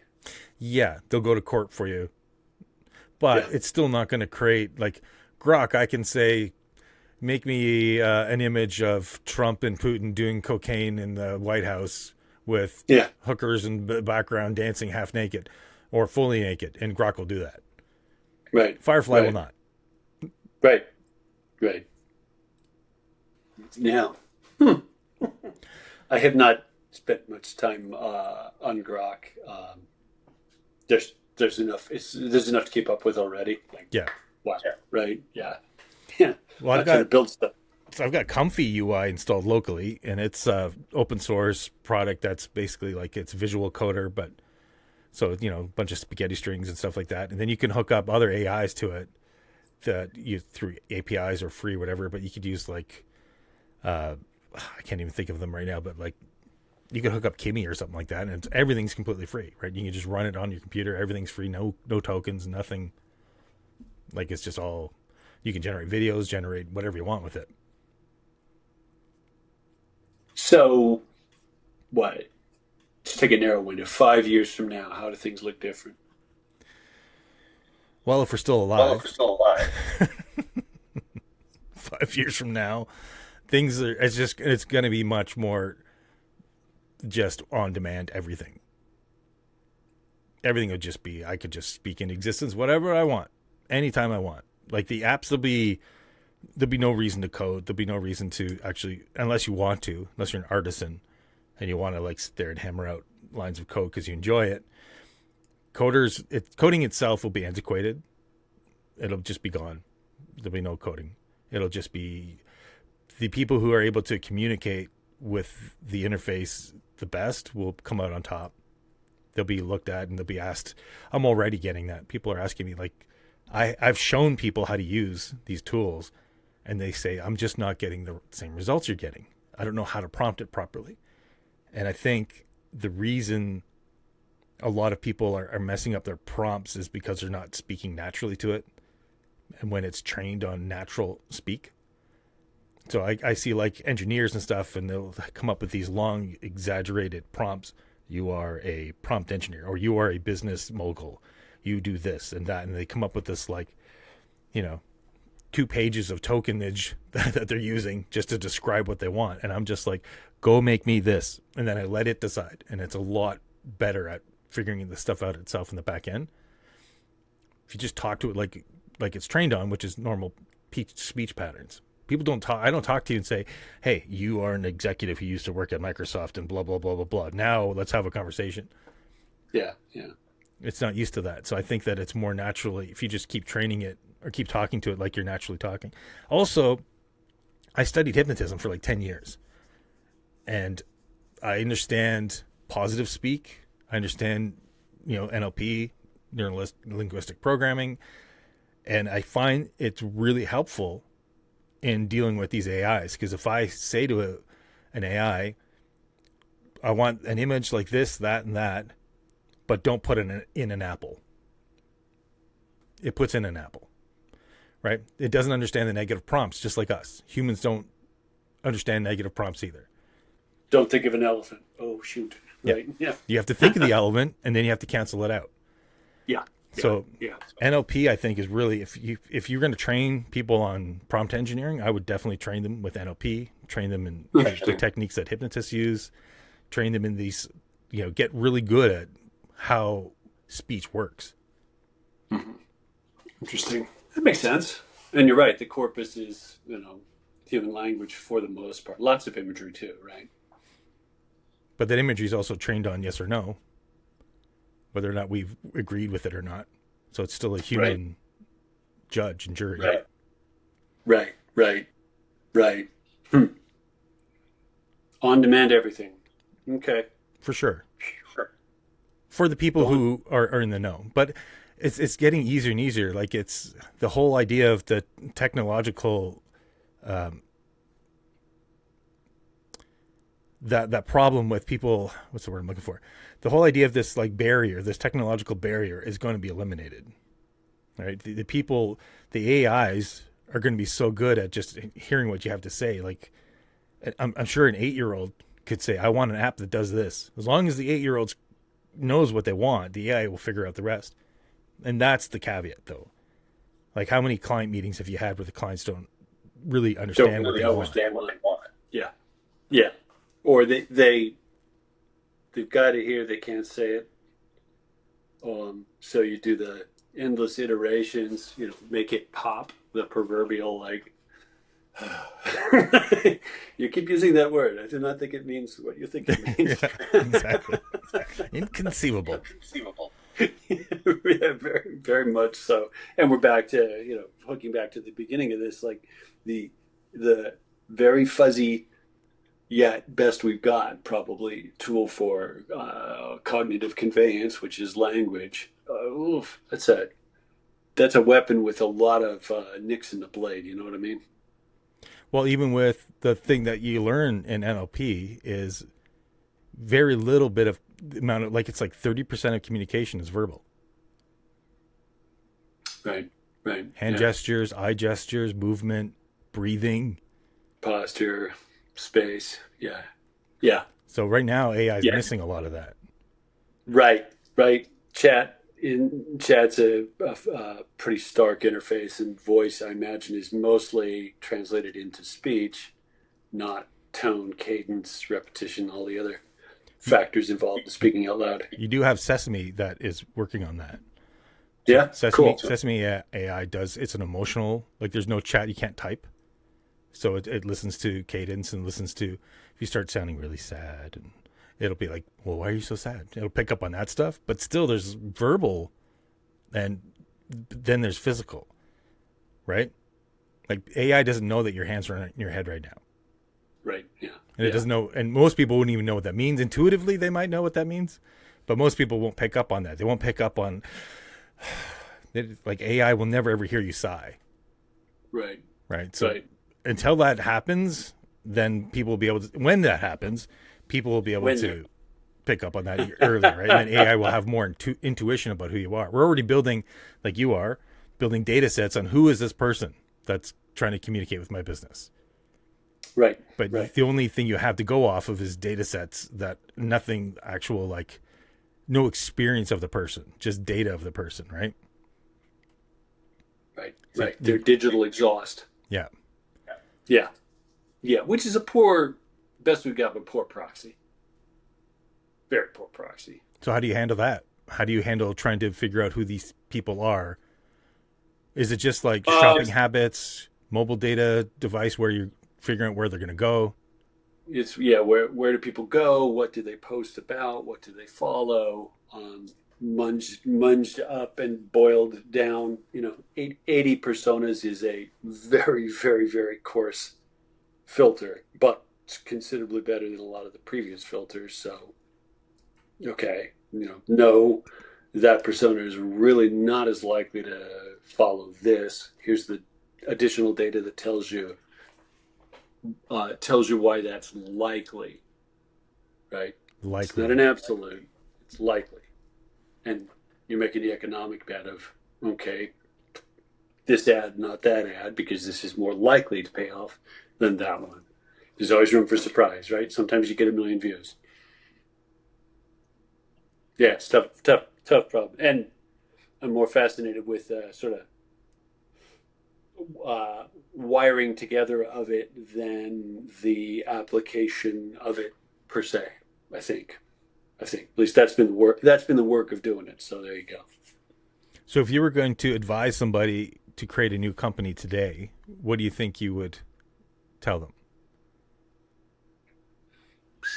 If they're a technologist, if they're like, I mean, not just honestly, if I was going to do it, I would tell them go start a HVAC company or something. Right? Yeah, go to the trigger. Yeah, tangible, physical. Uh, you need fingers to actually solve this problem kind of business. Yeah. But if you're in the technological space, what do you think? Where would you pivot? Are you starting a new company today, or are you just relying on where you're at in Um, your career?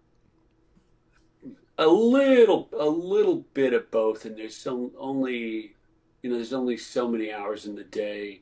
Teeing up a pure AI play, um, I'm not at the career stage where I want to do that. Um, it'd be fun to have to learn that set of new stuff, but I'd have to stop things that are working that I don't want to stop. It's a pretty fuzzy answer, I know. But if someone said, okay, gee, I've got the entrepreneur itch, where should I go look? It's sort of fundamentally like who's got a problem you help solve, and preferably a problem that's more human and messy, because then you're under less likelihood of it getting automated away by one of the many LLMs we've been talking about. Um, and what are you passionate about putting your hands on and doing, building? Right? If you leave that out of the equation, you just go for max profit. Startups are a bitch, man. Like, Yeah. you probably won't stick with it because it's 5 years to an overnight success. Yeah, yeah. It's a tougher moment to make bets, but not making a bet and making the jump is a guarantee of not succeeding. Right? You like go for something. Don't just wait. And it's easier to do small scale tries at things and experiments than it's ever been, right? How hard is it to hang up a website to see if people want help getting deer out of their yard, right? It used to be hard. And now you could do it in probably 10 minutes. Easily. Yeah. Why? In order to find out if there's a market for it, in order to find out if there are enough people who have the problem who say, oh my gosh, yes, I would happily pay for someone to chase the deer out of my yard every day. Oh, okay, maybe there's a business there. For me, in that scenario, the hardest part would be getting eyes on that web page Yeah, yeah, because yeah. I can't tell if it's in the market if no one's looking. Right, but then you're in in that weird sample pool we've got where if it's now easy and inexpensive to hang the damn thing out there, and you can wait and see if enough people are looking to find it, that you can without having to build deer repellent, so to speak, right? You can do some validation of need, and then the next test is always okay. What would you pay for this? Because it's easy to say I'm interested, but it's a lot tougher to get people to say, and it's a big enough problem where I will do a value exchange to solve this problem. Like, there's your test. There's one dude who posts a lot on Reddit, and all he does is troll other forums looking for people bitching about problems they wish someone would solve. He's like, here's an opportunity, here's an opportunity, here's an opportunity, here's an opportunity, right? Micro SaaS, micro SaaS, micro SaaS, and he's probably right, right? He's probably right because bottom line, like that's what'll prompt the value exchange is make this pain or friction or whatever it is. It's worth it to me to make this go away. There's your business opportunity right there. We'll probably have more of them, not fewer. I mean, how many people are freaking panicked about the pace of change? Probably all of us, but more and more, right? Panicked about the pace of change because it feels like there's no freaking way to get ahead, keep up, like stay abreast, pick your pick your term, pick your metaphor, right? Like, oh yeah, you're like, gee, I'm reasonably sharp. I pay attention to stuff. I have no friggin' idea what's going on. That's a stressful sensation. That no stability, no firm ground to put your feet on. Um, Especially when you're used to being a futurist. Even if you're not, right? Even if you're not, the notion of stability of institutions or predictability of, structures, it seems to be attenuated. It seems to be harder for people across all walks of life and interest to bank on. I mean, I'd argue that's one of the reasons why we see so many, despots and strongmen is, oh my God, the world's so uncertain. Maybe that guy has an answer. No, he doesn't, but let's leave that aside. The impulse to cede authority must come from somewhere. Yeah. So, but doing nothing is not a good bet. Right. Right. Not trying to learn what's happening, I don't see how that pays off. And you have plenty of people like, I'm not interested in that. Fair enough. Can't make yourself be interested in something. But as you said about the guy who learns it is going to have the advantage. If you get steamrolled professionally, there may be a causal connection between, I'm not interested in that. Okay, maybe a cost of not being interested. There's the businesses that wouldn't adopt, the earlier waves of technology change, who got their asses kicked, right? Oh, we don't need a website. Yeah. Yes, you do. Right? Yes, you do. Yep. But I can't make you do it. Eventually, you'll have to, probably. Yep. Can you be in business without that now? Not easily. I was in 2007 trying to tell people they need a website. And then, it was a struggle. Right. Uh-huh. But you look at, honestly, I'm baffled at how piss poor the majority of sites are still, design-wise, technology-wise, infrastructure-wise. Like, just go down the list. Most of them suck. Yeah, they all look the same. Right? Yeah, well, and 80% WordPress. Like there, I said it in one exactly. sentence. Like, right? It's awful. Yeah, it's just awful, and yet that's okay, right? Yeah, it still makes the money. Yeah, well, it at least gets the presence out there, and I guess that is sufficient. I guess I don't know. Yeah, and that's too repetitive a problem set to make an interesting business in and of itself. Do you still do web design for people? I do, and it's a pain in the ass. Well, it's a pain in the ass to get it out of them, but there's a couple of hurdles that I've be able to navigate. One is I tell them, like, you can go create a garage sale sign if you want and have a garage sale. It's great. You might sell some stuff, but if you want to be in a business, you got to create a professional sign and get a location. The location is your website. So you need a website. You can go get a Wix website, sure. But now all of a sudden you're putting your time into something you're not an expert in. You're taking it away from your business, and you're not trusting an expert to actually make it so that you're positioned properly. It looks nice. It's appealing, easy to use. People aren't going to get lost. So there's that big difference between making a garage sale sign and making a website. Yeah. There you go. Yeah. And that's table stakes now. Really. Yeah. Arguably. Yeah. If you want to run a lawn mowing business, you probably need a website. Right. It's table stakes. Yeah. Right. You actually don't need a phone number. You used to. Don't now. No. Because people don't call you now. Yeah. Right? But people still have business cards. They do, right? But like the little salon down the hill where I usually get my hair cut, finally online booking. I'm like, God, Christine, it took you freaking long enough. I just don't have the patience to call and leave a voicemail and see when you've got a slot free. Like, I need to fit it into my life, and the most convenient way to do that is, oh yes, that spot in the calendar matches my spot in the calendar. Go, right? So more on demand. At some point, my AI will talk to her AI about when our calendars sync up so I can go get a freaking haircut. There's going to be a lot of work for a lot of people making all that stuff come to fruition. A lot of work. Yeah, I don't know. It's like I was saying before. With me, it's one of the things I don't really like about Claudebot and all these things is how they have been. I don't use them the way they're intended. They've been intended to be your personal assistant. I like answering my own emails. I don't want an AI to go through my email and tell me which ones I need to look at. I like Right? booking my own flights, Yeah. Yeah. and that's not a problem I want to need solved. Right. Right. But I guess a lot of people do. But do you run your own email server? Probably not. It's a pain in the ass. Right. So there's a point where you go like, eh. Like I've got friends who do.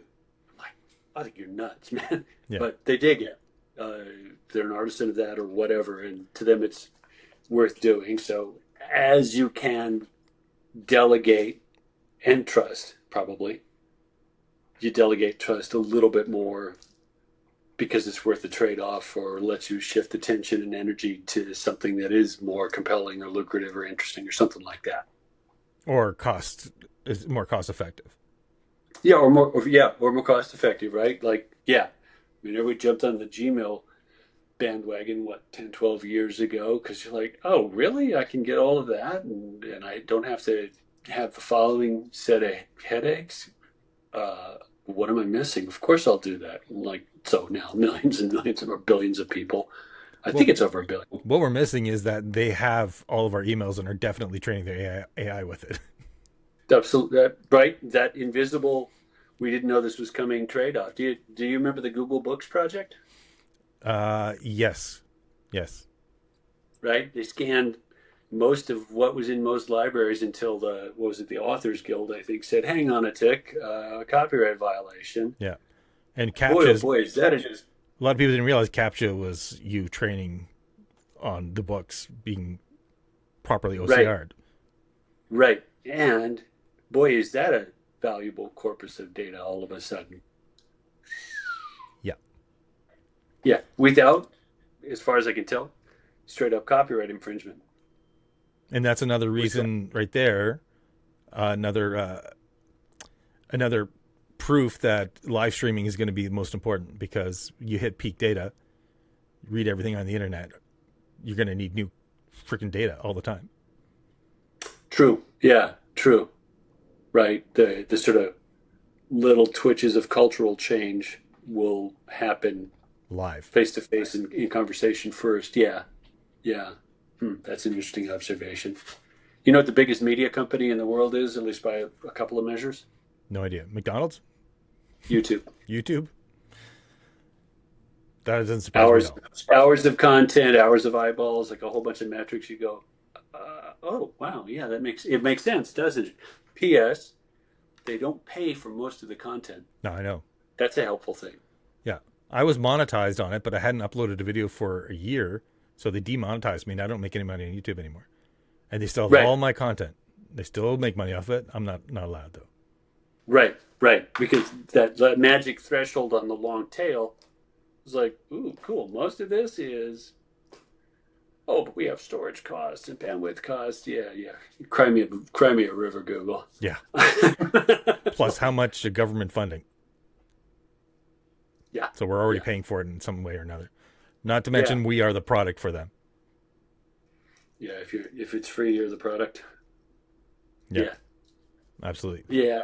I mean, true, but kind of a downer of a thought. Like, ugh, maybe I'm doing that consciously. Okay, maybe the fact that there are a couple of videos on, actually, there's like 100 podcasts I did sitting on YouTube. I haven't looked at the channel in a couple of years. Don't give a shit. Yeah. Right? I was there for the conversation. The fact that it was recorded, that's nice. Like, So you had my thoughts on the future. What are your thoughts on the future? Where do you see the world in 5 years? well, I'd echo your lots more on demand. I think we're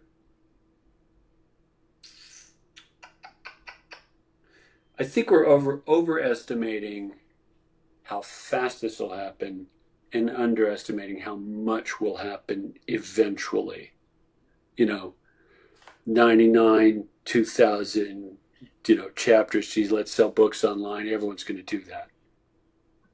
Now it's mostly true, but it took well over a decade to even get close to what we. Oh, of course, it's going to happen like that. No, people don't adopt and change that quickly.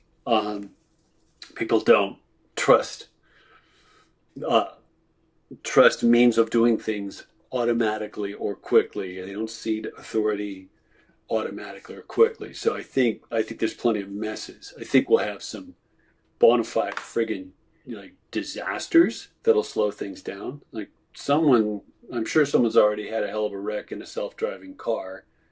We'll have the equivalent of a self-driving car wreck out of AI and LLMs. Some dummy will have Claude be his doctor and saw his leg off or something stupid like that. So we'll be like, well, hang on a second, this isn't quite as rosy as I thought, because the gap between useful for these things and I trust it with my life is big, right? Right. Like I make a living on my net connection. You make a living on your net connection. That works now. Was a hell of a leap to do that 10, 15, 20 years ago. Like hell of a leap. Yeah. It takes a long time for us to start wrapping our cultural, social, national, legal arms around a thing and saying, yeah, we can actually bank on this and make it part of the landscape. And we have so much stuff to work on and fix and rebalance while we race towards the future that it seems to me there's a lot of contention between the two of us. We're building power plants as fast as we can when what the planet needs is less energy consumption. Like, I agree. daunting race, right? Really daunting race. As I sit here burning electrons, having this conversation, right? It's a daunting thing nonetheless. But we'll muddle along. I think we're pretty good at muddling along. Yeah. I don't think 5 years from now looks crazy different from now. 10, 15 could be crazy, crazy different, right? Almost a generational change. Watch kids who were internet and web browser babies than kids who are mobile and smartphone babies. Like, what the hell's an AI baby going to be like? Will they learn an incredible amount of stuff faster? Possibly. Will they be a completely useless blob if they don't have their LLM in their pocket? Possibly. Bummer of a thought, that. Yeah, don't know. Plumbers will still make a living, though. Yeah. Yeah. No, it's going to be, I'm at a career stage where I don't need to be in the middle of it, but it's going to be damned interesting to watch nonetheless. Like, this is going to be hard, too. Yeah. And because of the potential for misbehavior, more potent misbehavior, I think it's going to be even scarier looking. Whether it's actually scary, I don't know yet. But would you want to be in the law enforcement game over the next 5 to 10 years? Holy shit, right? No. How do we start locking things down? Oh, can we lock things down? I don't know. Yeah. We'll figure out how to work together to make it happen. Yeah, it's pretty scary. I think it's going to happen way faster than I even said. Yeah. I think that 2 years from now, things will look really weird. But interesting. That's just based on the exponential curve that I've noticed recently. So yeah. I don't know. I think how much faster things are these things are evolving their capability set. Next week we're going to probably see something weird come out. Yeah, it's true. That we didn't even think of yet. Yeah. We'll have the next clawbot. Yeah. Yeah. Yeah. We'll have to navigate that. What can it do? What do we have it do? What do we have no choice but to have it do? Kind of spectrum of behaviors. At the same time, we live on the same planet with undiscovered tribes who are throwing arrows at airplanes. Yeah. Yeah. Right. Yeah. Wild. Crazy. Yeah. So there'd be definitely a segregation between probably some sort of technocracy and people who are still in wanting to not embrace it as much or not even understanding that it exists. I think you're going to see a real separation of people who are masters of AI and have it do whatever. You're going to have Tony Starks, a lot of Tony Starks walking around in a world where there's people who are still, going to the bars and watching their sports and driving their pickup trucks and, not wanting to understand technology at all. They just prefer going and being there. Not even that perfect scenario is like you look at the Amish, right? The Amish are going to stay Amish. Yeah. Yeah. Yeah. No, that's a good point. And like, it's admirable, actually. Right. I think that's the biggest challenge I've had. I've always felt, I don't know why, but I've always felt like when a technology comes out, I have to know it. I don't know where it came from, but lately I've been early adopter syndrome. Yep. Yeah. Yep. And lately I've been letting go of that. I don't need to know every single AI out there. I don't need to know all of the image generation. I don't need I don't need to be a Hollywood studio. I can just specialize. I've never specialized before. It was always general. And I'm like, I got, for me, it's a Zen thing. I'm like, I just got to let it go. I don't need to adopt every single thing. Marcus Aurelius, is this necessary? Right. He keeps asking, right? Right. Yeah. Yeah. No, it's because you can't, as we discussed, you can't actually keep up. It's fruitless. And B, holy frick, man. Yeah. Like, you can smell the roses, okay? I feel like I used to be able to keep up with most of the things, especially internet based. Every time I would sit down and make a new website, I'd be like, okay, what's the latest in CSS? Okay, what did Bootstrap do today? What did, what's the, and I would go and I would try to make my best website for these people, which I found business wise was a mistake because they weren't paying for that. And they didn't want to pay for that. I was making fully responsive websites in 2005. No one cared. Yeah. Wow. Yeah. No one cared. Yeah. They're like, the smartphone wasn't even invented yet, but I'm still like doing it for different screens and things like that, but for different displays. And when the iPhone came out, I was making websites that would collapse down to iPhone, and people weren't paying for that. And my mistake was getting mad that they didn't recognize my genius or something, right? Like, how dare you not know what I'm doing here? And look at my brilliance of mastering these CSS techniques that are the latest. Like, dude, I just want to sell a car. Right? So there's like such a difference between actually doing business, which I've struggled a lot with to actually do proper business practices, and staying cutting edge, which no one really gives a shit about. Right. Right. Yeah. They don't care. They don't care how you do it. They care if you solve the problem that they want solved. Yeah. Right. Yeah. Yeah. That is it's a tough threshold to navigate. And I mean, the fun of figuring out how to do it early while things are crude, like, let's admit that's kind of appealing. Yeah. And then I also like the retrograde. Like, for some reason, I loathe the pile-on of frameworks in the web world. I'm like, for God's sake, like, we just keep heaping thing on top of thing. Like, can we do this without the pile of extra crap? With like the sort of can I work within the fundamentals that are required and make this happen? And you're like, oh, well, actually, a lot of times you can. Yeah, it's kind of an interesting challenge, but it's because it's a mental challenge that I want to do it, not because it's faster or someone will pay for it or something like that. Yeah. I found it easier because if I knew the fundamentals and I could actually code from the ground up, then me going and trying to learn somebody else's framework, to me, is more effort than me just understanding PHP. I would agree with you there.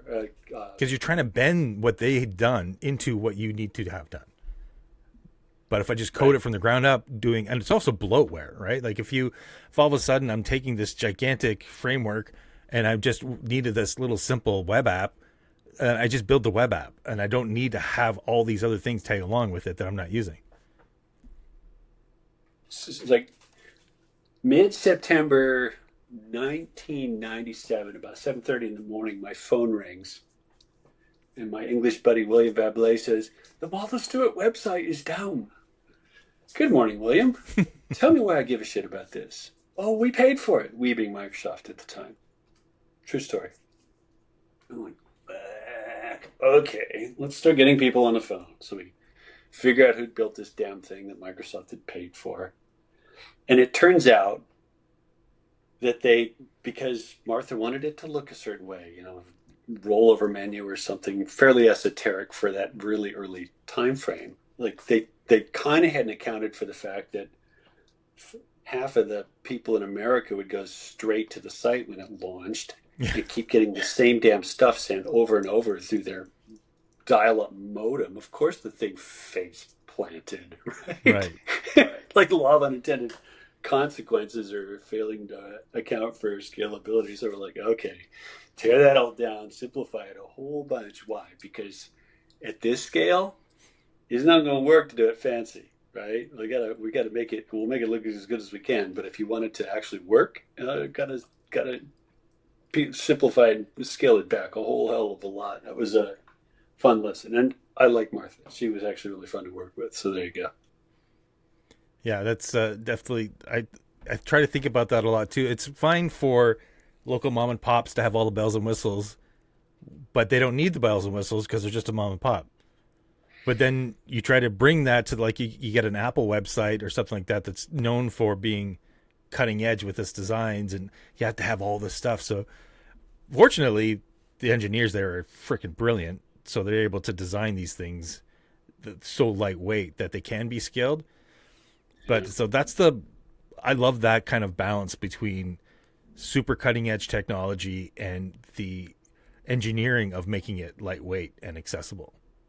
Yeah, not easy. Yeah, and there's a constant tension of how do you get it done, and then how do you make it simpler to do it the next time. Yeah, it's certainly an endless learning curve. There's a real beauty in simplicity. That's what I love. Mm-hmm. I love the fact that people can take these huge complex things. If you could do the super complex thing in the most simple way, that's to me the most beautiful thing. I love that. Yep. It's like a good melody, right? Yeah. Not a lot to it, but it says everything. Right. Yeah. Well, this has been great. Thank you so much, Matthew, for doing this. I really appreciate it. It was great meeting you. Yeah, you too. I mean, how often do you hop on and have a 3-hour conversation with somebody you've never met? What a gas is this? I didn't even seem like it was like 45 minutes. Likewise. No. Well, it's been a pleasure. Yeah, all mine. Pleasure here. Thank you so much. Recording over.